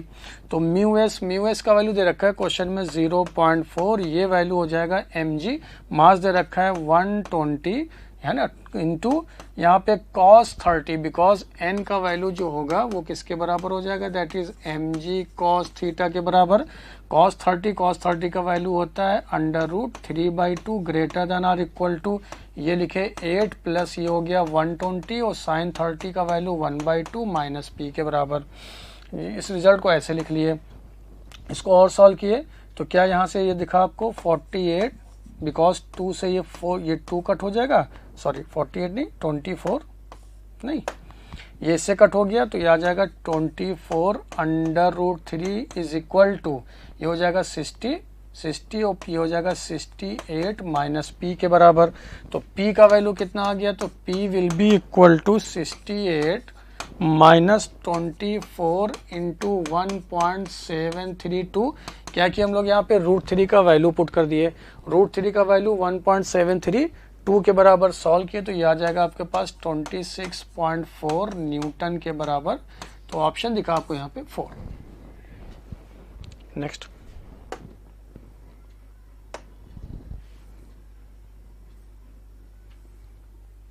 Question number 26। A square loop of side 5 cm being moved towards right at a constant speed of 4 cm per second as shown in the figure. The front edge enters the 80 cm wide magnetic field at t is equal to 0. यानी t is equal to 0 पे यहाँ चलना शुरू किया। The value of induced EMF in the loop, the induced EMF E will be equal to minus d phi by dt के बराबर। तो देखते हैं t is equal to 15 second पे, तो देख रहे हैं t is equal to 15 second पे लूप तो इनसाइड रह गया, बिकॉज x बराबर अगर हम लोग बात करें तो distance travelled by the loop will be equal to u into T. u दे रखा है आपको 4 सेंटीमीटर पर सेकेंड और t है यहाँ पे 15, तो ये डिस्टेंस ओनली चला 60 सेंटीमीटर इन 15 सेकेंड में। और 60 सेंटीमीटर का मतलब हम लोग रह गए कहाँ, इनसाइड द मैग्नेटिक फील्ड। जैसे ये loop inside the magnetic field है तो इसके अक्रॉस जो फ्लक्स होगा वो क्या हो जाएगा, कांस्टेंट। तो flux will be constant because there is no change in the magnetic field, और यहाँ पे फ्लक्स कांस्टेंट होने की वजह से D phi by D T क्या हो जाएगा 0। तो induced EMF will be equal to 0। तो ऑप्शन दिखा फर्स्ट। नेक्स्ट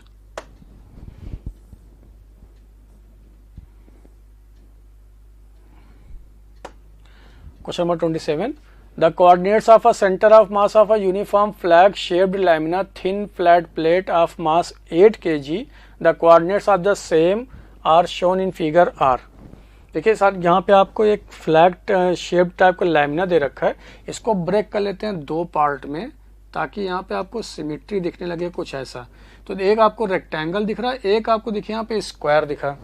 अगर यहाँ पे रेक्टेंगल की बात करें तो जो इसका सेंटर ऑफ मास होगा वो इसके जस्ट डायमेट्रिकली कट करने पॉइंट पे यहाँ पे लिख लेते हैं C1, और इसके लिए जो सेंटर ऑफ मास का पोजीशन होगा वो इसके सेंटर यहाँ पे C2। अगर C1 C2 मिल जाए तो यहाँ पे हम लोग बात कर सकते हैं कि एक सेंटर ऑफ मास का वैल्यू क्या होगा। अगर कोऑर्डिनेट सिस्टम पता कर ले तो C1 की बात करते हैं। C1 का कोऑर्डिनेट सिस्टम देखिए यहाँ से 0 से लेके x की वैल्यू कितना है, x का वैल्यू है 2, उसके जस्ट सेंटर पे चाहिए तो ये वैल्यू कितना मिला आपको यहाँ पे 1 के बराबर, कामा y का वैल्यू टोटल है यहाँ पे 6 तो उसका हाफ चाहिए तो कितना आ गया यहाँ पे 3, बिकॉज हम लोग सेंटर ऑफ मास की बात कर रहे हैं। C2 के लिए बात करते हैं कि इसका सेंटर ऑफ मास कितना हो जाएगा। तो देखिए इसका साइड की बात करें तो ये 2 है, ये 2 है, तो ये जो पॉइंट होगा ये इसके लिए 1,1, लेकिन हम लोग तो डिफाइन कर रहे हैं किसी कोऑर्डिनेट सिस्टम के लिए। कोऑर्डिनेट सिस्टम को एज्यूम कर लिया यहाँ पे x एंड y, बिकॉज इसका कोऑर्डिनेट 0,0 दे रखा था। तो C1 C2 की पोर्शन पता कर रहे हैं यहाँ पे ओरिजिन से, ओरिजिन के वैल्यू आ गया आपके पास 1,3, यहाँ से पता कर रहे हैं। तो C2 का जो वैल्यू होगा यहाँ पे 1,1 इसके रिस्पेक्ट में होगा, लेकिन ओरिजिन से देखना है। अगर 1,1 है तो ये वैल्यू 2 है और ये वैल्यू यहाँ से 1 है, तो कितना दिखा आपको 2 + 1, तो ये हो गया 3 के बराबर। ये वैल्यूज यहाँ से यहाँ हो जाएगा 3 के बराबर, इस C2 के लिए बात कर रहे हैं। और यहीं पे अगर ये x की वैल्यू है तो ये y की वैल्यू कितना हो जाएगा, तो y यहाँ से देखिए दिखा हुआ आपके पास 1, और ये वैल्यू यहाँ पे दे रखा है 4, तो 4 + 1 कितना आ जाएगा 5 के बराबर। ये बात समझ में आया। अगर ये समझ गए तो फिर हम लोग मास की बात करेंगे तो 8 kg। अगर यहाँ पे साइड इसका देखो 2 है, अगर इसका साइड यहाँ पे 2 का डिफरेंस है तो इसके मास को मान लेते हैं टोटल मास का 2m है, तो इसका क्या हो जाएगा अब टोटल मास का 6m, बिकॉज इसका साइड दे रखा आपको यहाँ पे 6m के बराबर।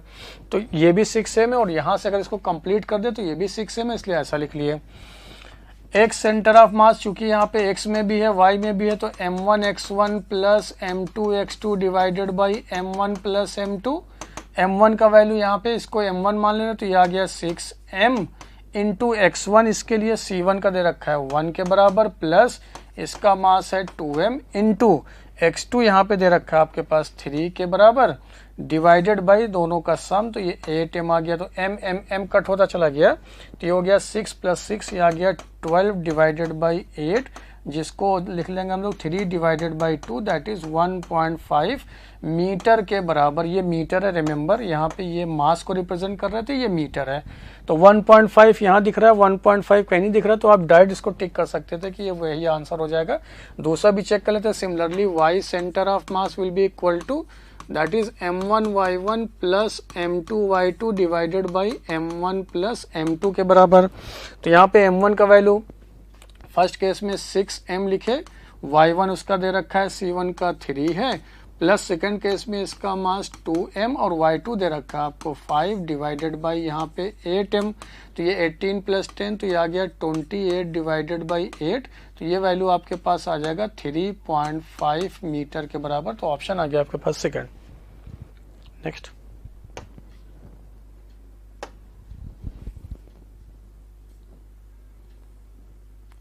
Question number 28। In the given figure, a battery of EMF is connected across a conductor PQ of length L and different area of cross sectional having radii। देखिए एक शब्द आ गया यहाँ पे डिफरेंट एरिया, इसका मतलब ये नॉन यूनिफॉर्म है। अगर ये नॉन यूनिफॉर्म शेप का है तो यहाँ पे सबसे पहले पता करने के लिए पोटेंशियल या इलेक्ट्रिक फील्ड, तो आप यहाँ एक एलिमेंट कंसीडर करेंगे, एक छोटा सा पार्ट यहाँ पे कट किए जिसका थिकनेस कितना हो जाएगा dr। यही छोटे छोटे पार्ट्स का जो रेजिस्टेंस होगा इसमें टोटल पता करने के लिए अगर उसको हम लोग डिफरेंस ये इंटीग्रेट कर देंगे जो कि सीरीज में कॉम्बिनेशन में होगा तो ये वैल्यूज मिलने लगेगा, क्योंकि यहाँ पे क्या बोला गया, different area of cross sectional दे रखा है ना। तो चूंकि जानते हैं हम लोग किसी भी गिवन क्रॉस सेक्शन से जो करंट होता है वो rate of flow of charge वो कांस्टेंट होता है, तो यहाँ बोला गया इलेक्ट्रॉन करंट डिक्रीजेस, तो ये ऑप्शन गलत। तो जैसे ये गलत हुआ तो ये अपने आप गलत हो गया, बिकॉज हम लोग जानते हैं करंट कांस्टेंट होता है in any cross sectional area, चाहे वो यहाँ पे वेरिएबल हो, यानी कि गिवन क्रॉस सेक्शन चाहे ऐसा दे रखा हो और चाहे गिवन क्रॉस सेक्शन के बाद फिर ऐसा दे रखा हो और चाहे गिवन क्रॉस सेक्शन ऐसा दे रखा हो, सब में रेट ऑफ फ्लो ऑफ जो चार्ज होगा वो रिमेन सेम होगा। इस पर्टिकुलर एलिमेंट के लिए रेजिस्टेंस लिखे तो इस एलिमेंट का रेजिस्टेंस जानते हैं कंडक्टर के लिए रो एल बाई ए, तो rho into D x divided by cross sectional area इसका किसके बराबर हो जाएगा, तो पाई आर स्क्वायर के बराबर। अगर ऐसा है पोटेंशियल या रेजिस्टेंस मिल गया तो क्या इस एलिमेंट के अक्रॉस पोटेंशियल लिख सकते हैं, चूंकि करंट सेम हो गया, तो dV बराबर I इंटू डी आर के बराबर, तो ये रिजल्ट आ गया I into rho into D x divided by pi into R square, this is the potential. और इलेक्ट्रिक फील्ड की बात करें तो electric field will be equal to dV by D X होता है, तो ये वैल्यू आपके पास आ गया I into rho divided by pi into R square. Question में देखो दे रखा है ये R2 और R1 लेस देन है, हम लोग इधर चलना शुरू कर रहे हैं, चूंकि करंट जो फ्लो करेगा इस डायरेक्शन में, एरो भी दे रखा है, जैसे से चलना शुरू किए तो आर हम लोग का क्या हो रहा है, डिक्रीज। अगर आर डिक्रीज किया तो यहाँ पे इलेक्ट्रिक फील्ड क्या हो जाएगा, ये इंक्रीज करेगा, तो इलेक्ट्रिक फील्ड इंक्रीज, तो ये ऑप्शन तो सही है। बात आती है यहाँ पे ड्रिफ्ट वेलोसिटी की। ड्रिफ्ट वेलोसिटी की बात करें तो VD will be equal to होता है EE by M into tau के बराबर, तो VD प्रोपोर्शनल टू E। अगर इलेक्ट्रिक फील्ड यहाँ पे इंक्रीज किया तो VD भी क्या होगा, यहाँ पे इंक्रीज करेगा, जबकि यहाँ क्या दे रखा है, डिक्रीज, तो ऑप्शन ये भी रॉन्ग हो गया, तो दिखा क्या आपको ओनली फर्स्ट, तो answer will be first. Next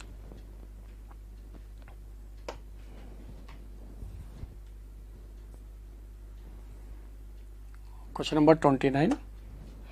Two satellites A and B go round a planet in a circular orbit having radii 9r and r respectively. If the speed of A is 4v, the speed of B will be।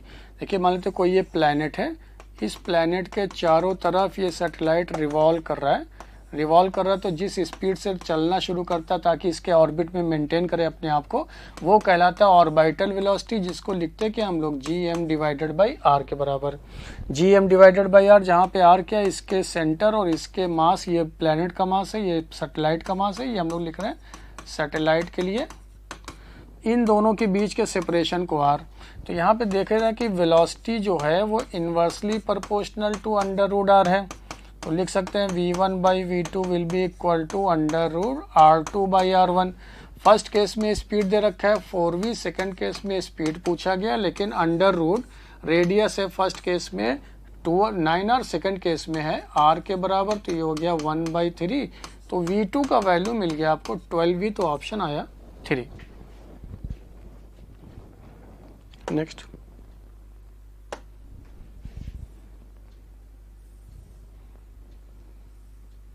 Question number 30।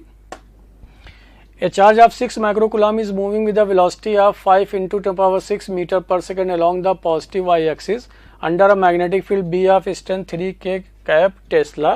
The force acting on the charge, uniform magnetic field में charge particle को move कराने में exert होने वाला force F equal to q times of V cross B। Charge दे रखा है आपको 6 माइक्रोकूलम, तो -6 लिखे। स्पीड दे रखा है आपको 5 into 10 to the power 6 J cap along positive Y axis बोला गया, और मैग्नेटिक फील्ड ये क्रॉस आया। मैग्नेटिक फील्ड दे रखा है 3 K कैप। तो जानते हैं हम लोग यहाँ से J क्रॉस K, ये अगर I है ये J है, तो यहाँ पे लिखे K, J क्रॉस K आता है I के बराबर। तो देखिए ये 6 5 30 हो गया, 30 इंटू 3 की बात किए तो ये आ गया 90 के बराबर। तो एक ही ऑप्शन दिखा आपको 90 न्यूटन। अगर इसके मैग्नीट्यूड की बात करें तो अदरवाइज ये वैल्यू आपको दिखेगा 90 I कैप न्यूटन के बराबर। तो मैग्नीट्यूड है, तो ऑप्शन दिखा आपको यहाँ पे 4।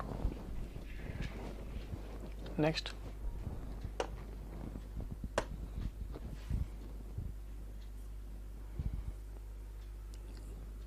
Question number 31।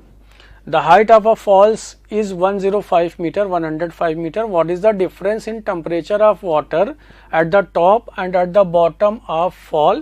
जबकि 1 कैलोरी और स्पेसिफिक हीट ऑफ वाटर दे रखा है। देखिए अगर हम लोग यहाँ पे बात करें जूल हीटिंग इफेक्ट से, फ्रॉम जूल हीटिंग इफेक्ट क्या कहलाता है ये, W is equal to JQ। W की बात करें तो work is a form of energy, तो mgh यहाँ पे J ऑपरेटर, और Q को लिख सकते हैं m इंटू सी इंटू डेल्टा टी। वही पता करना है डेल्टा टी का वैल्यू क्या हो जाएगा। मास को यहाँ पे कट करें, लेकिन उससे पहले यहाँ पे देखिए वैल्यूज को अगर m से m कट भी कर रहे हैं तो इस वैल्यूज को पहले पुट करना होगा। mgh इक्वल टू J का वैल्यू 4.2 जूल, तो ये लिखे यहाँ पे 4.2, लेकिन M जो दे रखा है, चूंकि सी ऑफ वाटर यहाँ पे लिखेंगे हम लोग सी ऑफ वाटर जो कि 1 कैलोरी पर ग्राम है, उसको पहले कैलोरी को कन्वर्ट किए जूल में, तो 4.2 से मल्टीप्लाई कर लिए। ग्राम है तो उसको केजी में कन्वर्ट करना होगा, तो यहाँ पे 10 टू द पावर 3 से मल्टीप्लाई, तो अभी आ गया किसमें, केजी में। अब यहाँ पे आप M लिख सकते हैं, ये वैल्यू आपके पास आ गया CW, और डेल्टा T पूछा गया तो M से M कट हो गया। G का वैल्यू 10 इंटू 105, ये हो गया 420, एक इससे कट हुआ 4200 इंटू आ गया ये डेल्टा टी। तो डेल्टा टी का वैल्यू सॉल्व करने पे आया 0.25 डिग्री सेल्सियस। तो ऑप्शन दिखा आपको यहाँ पे second. Next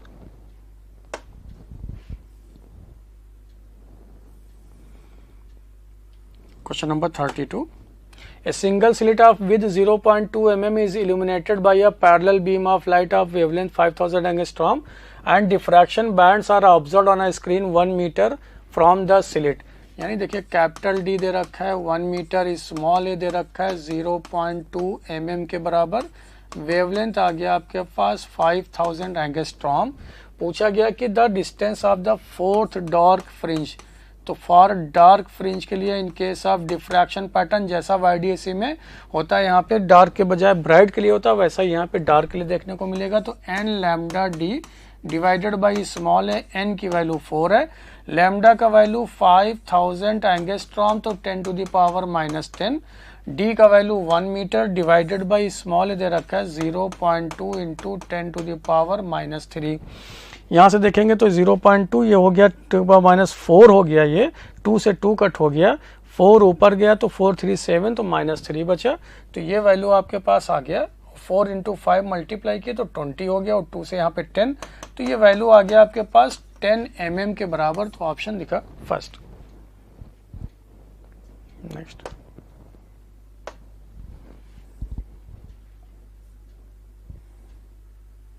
question number 33। A block of mass 4 kg is pushed up on a surface inclined to a horizontal at an angle of 60 degree by a force of 50 Newton parallel to the inclined surface as shown in the figure. When the block is pushed up by 15 meter, यानी कि ये value दे रखा है आपको 15 metre तक अगर push किया गया, Along the inclined surface the work done against frictional force पूछा गया क्या होगा, only due to frictional force। हम लोग जानते हैं कि रफ इंक्लाइंड सरफेस में work done by frictional force जो होगा वो ऑलवेज डिपेंड करता है बेस लेंथ पे, उसको हाइट से कोई मतलब नहीं। रीजन क्या है, बिकॉज हम लोग जानते हैं वर्क डन बाई जो फ्रिक्शन फोर्स होगा, चूंकि इसका नेचर काइनेटिक हो जाएगा, तो minus mu K into M G into cos theta, sorry N है तो एन है यहाँ पे आएगा cos theta, M G into cos theta, ये मिला आपको फोर्स, इंटू लिखते हैं यहाँ पे डिस्प्लेसमेंट। अगर यहीं पे बात करें तो minus mu K M G into S into cos theta, सारी वैल्यूज आपको दे रखा है। वर्क डन बाई फ्रिक्शन, तो ये काइनेटिक फ्रिक्शन की वैल्यू दे रखा है 0.3 इंटू एम, मास आपको दे रखा है, मास है 4 kg, तो 4 into 10 into cos 30, sorry cos 60 है ना कि 30, सॉरी ये कॉस 60 है। कॉस 60 का वैल्यू होता है 1/2 इंटू एस का वैल्यू दे रखा है आपको 15 मीटर के बराबर। इसको सॉल्व किए, ये इससे कट हो गया तो ये 5 हो गया, ये 20, ये 30 और ये इससे मल्टीप्लाई किया तो 6 हो गया, 30 और 3 से मल्टीप्लाई किया तो ये 90 जूल के बराबर आ गया। Work done by friction force, चूंकि नेचर काइनेटिक है तो यहाँ पे नेगेटिव साइन होगा, उसी नेगेटिव साइन को लिख दिया यहाँ पे, तो आंसर दिखा आपको यहाँ पे 4, 33 का 4। Next question, question number 34, list 1 and list 2 base question. Phase difference between current and voltage in purely resistive AC circuit. First case में देखिए यहाँ पे पूछ रहा कि प्योरली रेजिस्टिव सर्किट है, तब उस केस में क्या होगा, तो जानते हैं अगर हम यहाँ पे एक फेजर डायग्राम की बात करें तो करंट इधर फ्लो किया, इस केस में यहाँ पे रजिस्टर का voltage across the current, voltage across inductor 90 degree lead करता है करंट से, और यहीं पे voltage across capacitor 90 degree lag करता है करंट से in case of AC circuit. Phase difference between current and voltage in purely resistive circuit, तो ये तो 0 हो जाएगा क्योंकि दोनों सेम फेज में है। यहाँ पे दिख रहा है आपको फाई का वैल्यू 0 डिग्री, 0 के बराबर 0 डिग्री, 0 के बराबर फेज शिफ्ट यहाँ पे होगा 0 के बराबर, है ना, 0 के बराबर। Next, phase difference between current and voltage in a pure inductive circuit. Pure inductive circuit यहाँ पे आ गया तो π/2 current leads the voltage, current हो गया, π/2 करंट लैग्स द वोल्टेज। अगर ये वोल्टेज है तो करंट इससे π/2 लैग किया, तो यहाँ पे B का होना चाहिए 3। Phase shift, phase difference between current and voltage in a pure capacitive circuit, तो π/2 current leads the voltage, voltage इधर है कैपेसिटर केस में, करंट यहाँ पे लीड कर रहा है, तो C का होना चाहिए फर्स्ट। तो रेस्ट आपके पास क्या बचा, आपके पास यहाँ पे आ गया 4, तो जहां ऐसा दिखेगा A का सेकंड, B का थर्ड, C का फर्स्ट, वो हो जाएगा आंसर। तो देखते हैं यहाँ पे A का फर्स्ट, A का सेकंड, B का थर्ड, C का फर्स्ट, D का फोर्थ, तो ऑप्शन है आपके पास second. Next,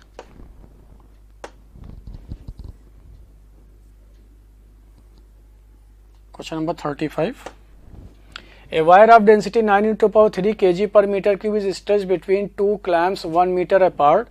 The extension developed in the wire is 6.4 × 10⁻⁴ meter. If y is equal to 9 × 10 Newton per meter square, the fundamental frequency of vibration, देखिए दो and के बीच में इसको क्लैम्प किया गया, फंडामेंटल बोला गया। तो जानते हैं हम लोग यहाँ पे फ्रीक्वेंसी क्या होता है, frequency will be equal to NV/12। Fundamental बनेगा यहाँ पे तो n का वैल्यू 1 हो गया, बाई 12 लिखे, और v का वैल्यू √T/μ, जहाँ पे T is the tension, mu is the mass per unit length of the wire.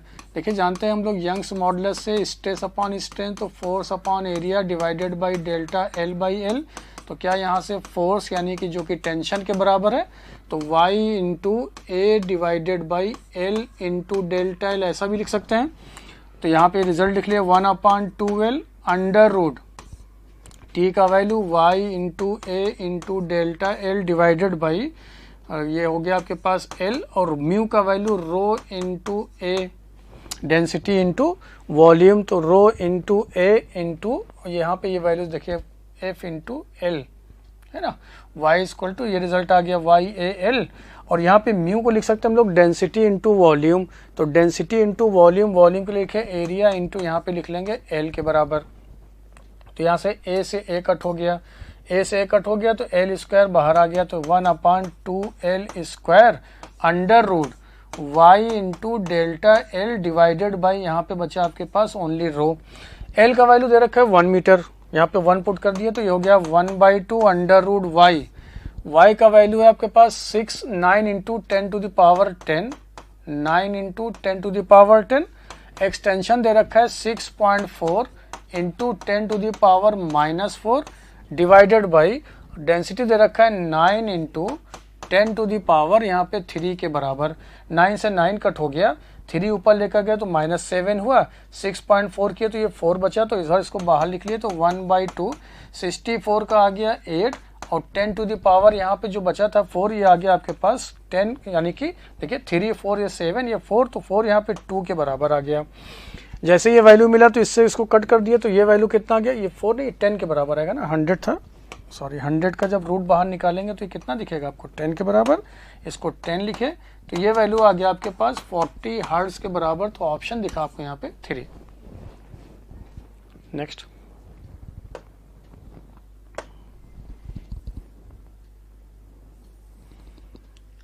Question number 36।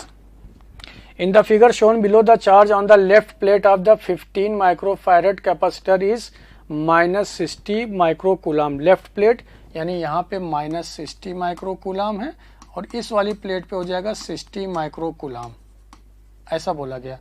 अगर यहाँ पे इसको ऐसे कनेक्शन दिया जाए तो चार्ज यहाँ से फ्लो करना शुरू किया, चार्ज यहाँ से फ्लो करता हुआ आया, चार्ज जिस प्लेट पे इंटर करता है प्लस, जहाँ से लीव करता है माइनस, दो रास्ते दिखे इसको।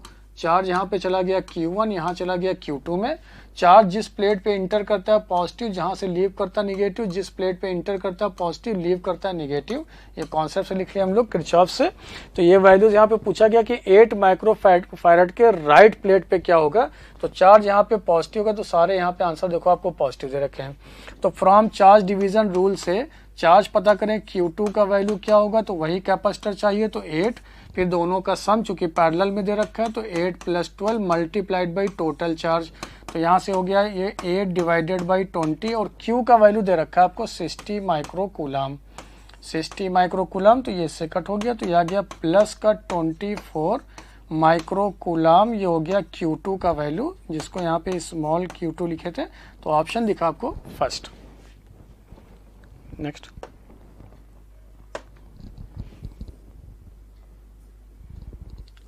Question number 37।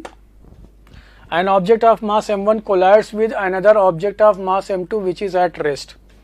यानी कोई ये ऑब्जेक्ट है जिसका मास है m1, किसी स्पीड u से चला, इससे आके टकराया m2 से, जो कि कैसा था, रेस्ट पे। आफ्टर द कोलिजन, ये हम लोग बात करें just before collision. After the collision first object moves with twice the velocity of second object, they move in opposite direction. तो ये जो मास m1 वाला है ये ट्वाइस ऑफ स्पीड, अगर इसका m2 वाले का स्पीड v है तो, और दोनों अपोजिट डायरेक्शन में चले, ये हम लोग लिख रहे हैं जस्ट आफ्टर कोलिजन। मान लेते हैं यहाँ पे कोलिजन कैसा है, इलास्टिक। लेट अगर इलास्टिक कोलिजन होगा तो यहाँ पे देखिए रेशियो क्या होगा, तो ऐसा एज्यूम कर लिए। तो from conservation of linear momentum, conservation of linear momentum initially लिखे m1 into U plus m2 into 0 will be equal to, इसी डायरेक्शन को पॉजिटिव मान रहे हैं तो ये वाली वैल्यूज क्या हो जाएगा, -2 m1 into V plus m2 into V के बराबर। ये m1 की वैल्यू है इसको और सॉल्व किए तो ये आ गया u is equal to, m1 से m1 कट हो गया तो -2v plus m2 by m1 into V के बराबर, या फिर m2 by m1 will be equal to u 2v plus u divided by v के बराबर। ये रिजल्ट आ गया, इसको हम लोग इक्वेशन नंबर 1 लिख लिए। फ्रॉम NLR अब लिखेंगे न्यूटन्स लॉ ऑफ रेस्टिट्यूशन से, तो E इज इक्वल टू जानते हैं v2 minus v1 divided by u1 minus u2, velocity of separation divided by velocity of approach का ratio, coefficient of restitution. Direction इधर इसको positive माने तो v2 अपने पास ये दे रखा है v के बराबर, माइनस और ये वाला दे रखा है उसके अपोजिट डायरेक्शन में, तो -2v डिवाइडेड बाई ये u माइनस 0, इसका वैल्यू एज्यूम किया हम लोग इलास्टिक कोलिजन 1। तो यहाँ पे क्या रिजल्ट आ गया आपके पास, 3v divided by u equal to 1, तो u का वैल्यू आ गया 3v के बराबर, यहाँ पुट कर दिए, पुट इन 1, चूंकि अननोन अपने पास u था उसको यहाँ पे पुट कर दिए। ये वैल्यूज कितना दिखा, that is m2 by m1, यहाँ से m2 by m1 will be equal to that is 5v divided by यहाँ पे v के बराबर, v कट हो गया तो 5:1, तो ऑप्शन आया 4। Next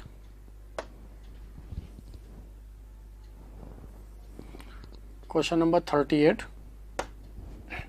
the mass defect in a particle reaction is 1.6 gram, the amount of energy liberated in.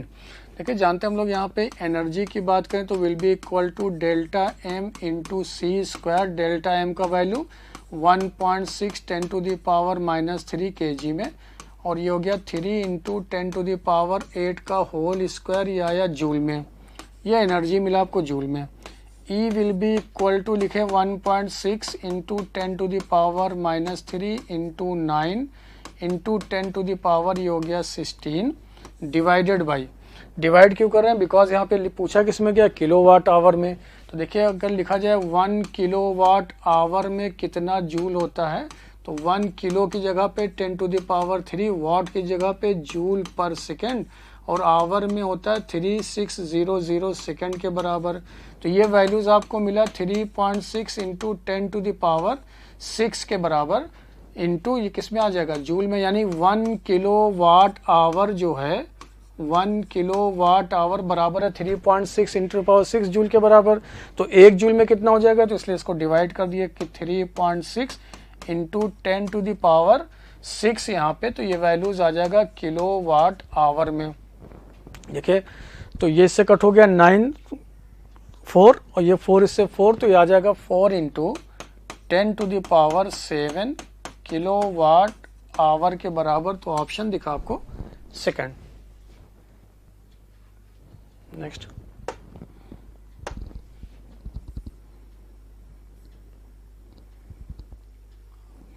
Question number 39। The expression given below shows the variation of velocity with time. कुछ ऐसा दे रखा है, the dimension of ABC। देखिए जानते हैं हम लोग दो फिजिकल क्वांटिटी को ऐड या सब्सट्रैक्ट आप तभी कर सकते हैं जब वो डायमेंशनली सेम हो। तो C का dimension must be equal to t²। Time दे रखा तो यहाँ पे आ गया t²। अगर यहाँ पे फिर से बात करें तो ये आ गया t², ऊपर दे रखा है यहाँ पे t², तो ये कट हो जाएगा बिकॉज C का वैल्यू भी t² के बराबर है, डायमेंशनली इक्वल। ये कट हो गया तो B और इसमें ऐड हो रहा है, तो it means dimension of AT³ must be equal to dimension of B must be equal to dimension of velocity के बराबर। अगर पहले इन दोनों को कंसीडर करें तो डायमेंशन ऑफ B आ गया LT-1 के बराबर वेलोसिटी है, and dimension of A into T³ will be equal to LT-1। इन दोनों को कोरिलेट किए तो डायमेंशन ऑफ A का जो वैल्यू आ गया वो आ गया LT-4 के बराबर। पूछा गया कि ABC का वैल्यू क्या हो जाएगा, तो ABC will be equal to, A का वैल्यू आपको यहाँ पे दे रखा है, A का वैल्यू हम लोग पता किए तो आया LT-4, तो LT-4 लिखे। B का वैल्यू आया LT-1, तो LT-1 लिखे, और यहाँ पे C का वैल्यू आया आपके पास t², तो t² लिखे। मल्टीप्लाई करने पे L² तो L² हो गया, यहाँ पे दिखेगा t की पावर कितना बचा भाई, माइनस यहाँ पे ये 5, तो ये आ गया -3 के बराबर। तो ऑप्शन क्या दिखा आपको, 3। नेक्स्ट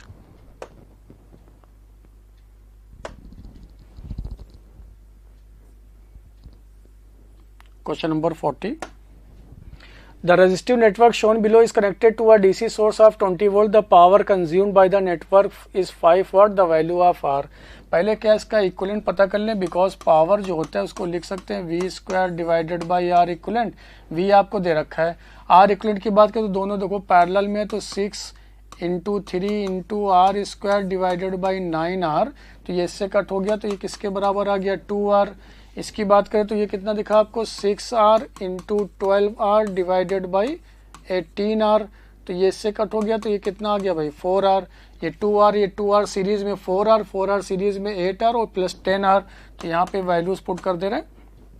P का वैल्यू दे रखा है 5, V का वैल्यू है 20 इंटू 20 डिवाइडेड बाई, ये वैल्यूज देखो फिर से लिखते हैं, 2R हो गया 4R 8R और प्लस 2R, तो ये आ गया आपके पास 10R के बराबर।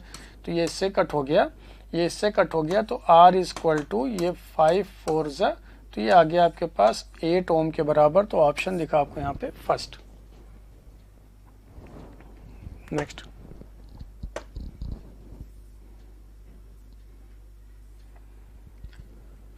Question number 41।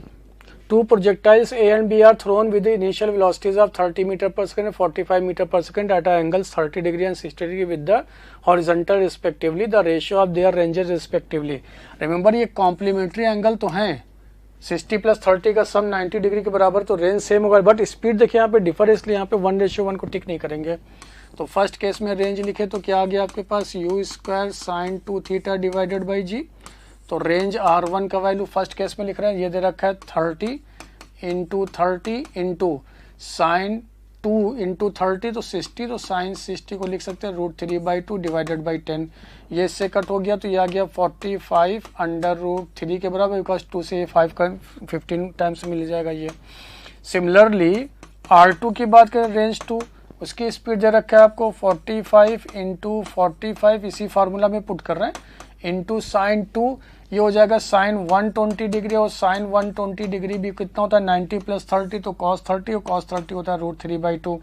तो ये भी वैल्यूज यहाँ से कट हो गया, तो ये वैल्यू आ गया आपके पास 45 इंटू 45 इंटू √3/2। तो यहाँ पे इसको लिख लिया 20, दोनों का रेशियो पूछा गया है। R1/R2 will be equal to, R1 का वैल्यू है 45 अंडर √3, ये वैल्यू आ गया आपके पास 45 इंटू 45 अंडर √3 इंटू 20, ये इससे कट हो गया, तो ये आ गया आपके पास 20 डिवाइडेड बाई 45, तो ये हो गया 54/9। तो ऑप्शन दिखा आपको यहाँ से, sorry option will be 3। Next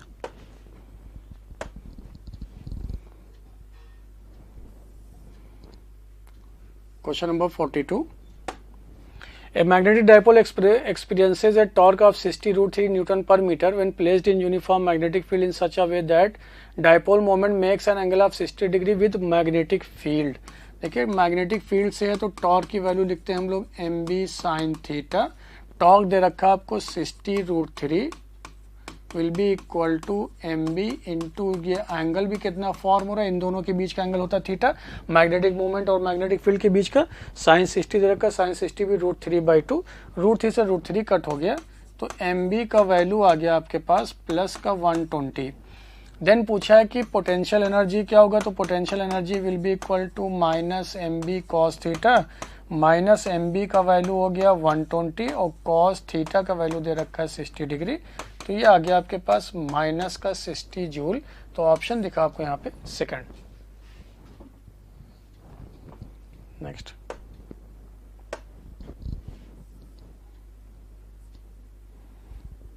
question number 43। The figure shows the position time graph of a one-dimensional motion of a body of mass 0.6 kg. The magnitude of each impulse. Impulse की बात किया तो impulse होता क्या भाई, change in momentum. Change in momentum को लिख सकते हैं मास इनटू वेलोसिटी का डिफरेंस। एक्सटी ग्राफ दे रखा है, slope of XT graph, slope of XT graph provide velocity. Velocity यहाँ स्लोप की बात करें तो एक बार देखिए थीटा ऐसा दिख रहा है, तो एक बार थीटा आप यहाँ पे क्लॉकवाइज डायरेक्शन में ले रहे हैं। तो V2 के लिए अगर स्लोप की बात करें तो लिख रहे हैं tan थीटा V2 के लिए, जो कि क्या हो जाएगा नेगेटिव, माइनस, क्योंकि यहाँ पे स्लोप क्या नेगेटिव, माइनस y/x, तो 4 डिवाइडेड बाई 4 माइनस 2, तो ये वैल्यू आ गया -2 के बराबर। और tan थीटा, इसको थीटा 1 तो इसको थीटा 2 मान लेते हैं, थीटा 2 है। tan theta 1 V1 will be equal to, ये हो जाएगा 4 divided by 2 is equal to 2 के बराबर। तो ये वैल्यू दिखा आपको, मास दे रखा है 0.6, V2 आ गया -2, ये हो गया -4, तो माइनस का 2.4 न्यूटन इंटू सेकेंड। तो ऑप्शन दिखा आपको यहाँ पे 4। Next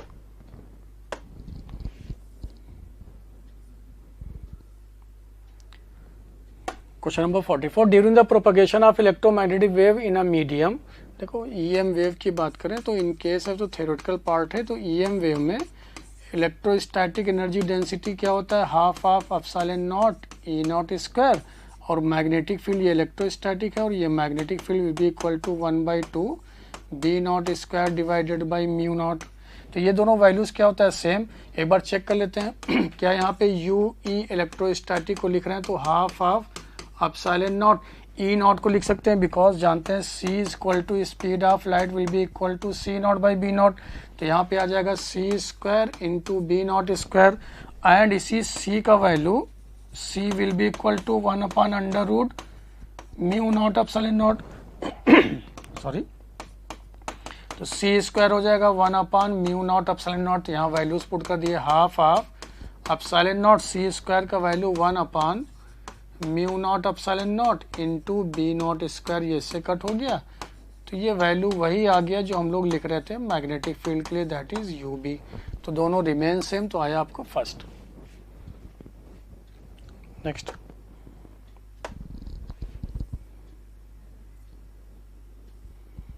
question number 45। A double convex lens has power P and same radii of curvature of both the surfaces। देखिए यहाँ पे अगर इसका ROC सेम है, ROC दोनों सेम है, तो power will be equal to 1/f will be equal to mu minus 1 into 2/r। इसका मटेरियल म्यू है। The radius of curvature of the surface of plano convex lens, तो कोई एक plano convex lens माने ऐसा same material का बना है, made of same material with power, इसका पावर दे रखा है 2.5 पी के बराबर, और इसका रेडियस मान लेते हैं r डैश है, वही पूछा कि वैल्यूज क्या होगा। तो देखिए इस केस में बात करें तो p dash will be equal to 1/f dash will be equal to mu minus 1, ये बचेगा 1/r, क्योंकि ये वाला टर्म हो जाएगा 0, बिकॉज इस केस में r1 का वैल्यू प्लस r है, जबकि r2 का वैल्यू यहाँ पे माइनस इन्फिनिटी है, तो ये हो जाएगा 0। तो p डैश का वैल्यू पुट किया तो 2.5 p, और ये वैल्यू आ गया म्यू माइनस 1 डिवाइडेड बाई, इसको r डैश माने तो r डैश लिख लिए। 2.5 p का वैल्यू यहाँ से लिख सकते हैं जो कि दे रखा है mu minus 1 into 2 divided by r is equal to mu minus 1 into r dash के बराबर, ये इससे कट हो गया। तो यहाँ से r डैश का वैल्यू क्या मिला भाई आपको, r dash will be equal to r divided by 5, तो ऑप्शन दिखा आपको यहाँ पे 3।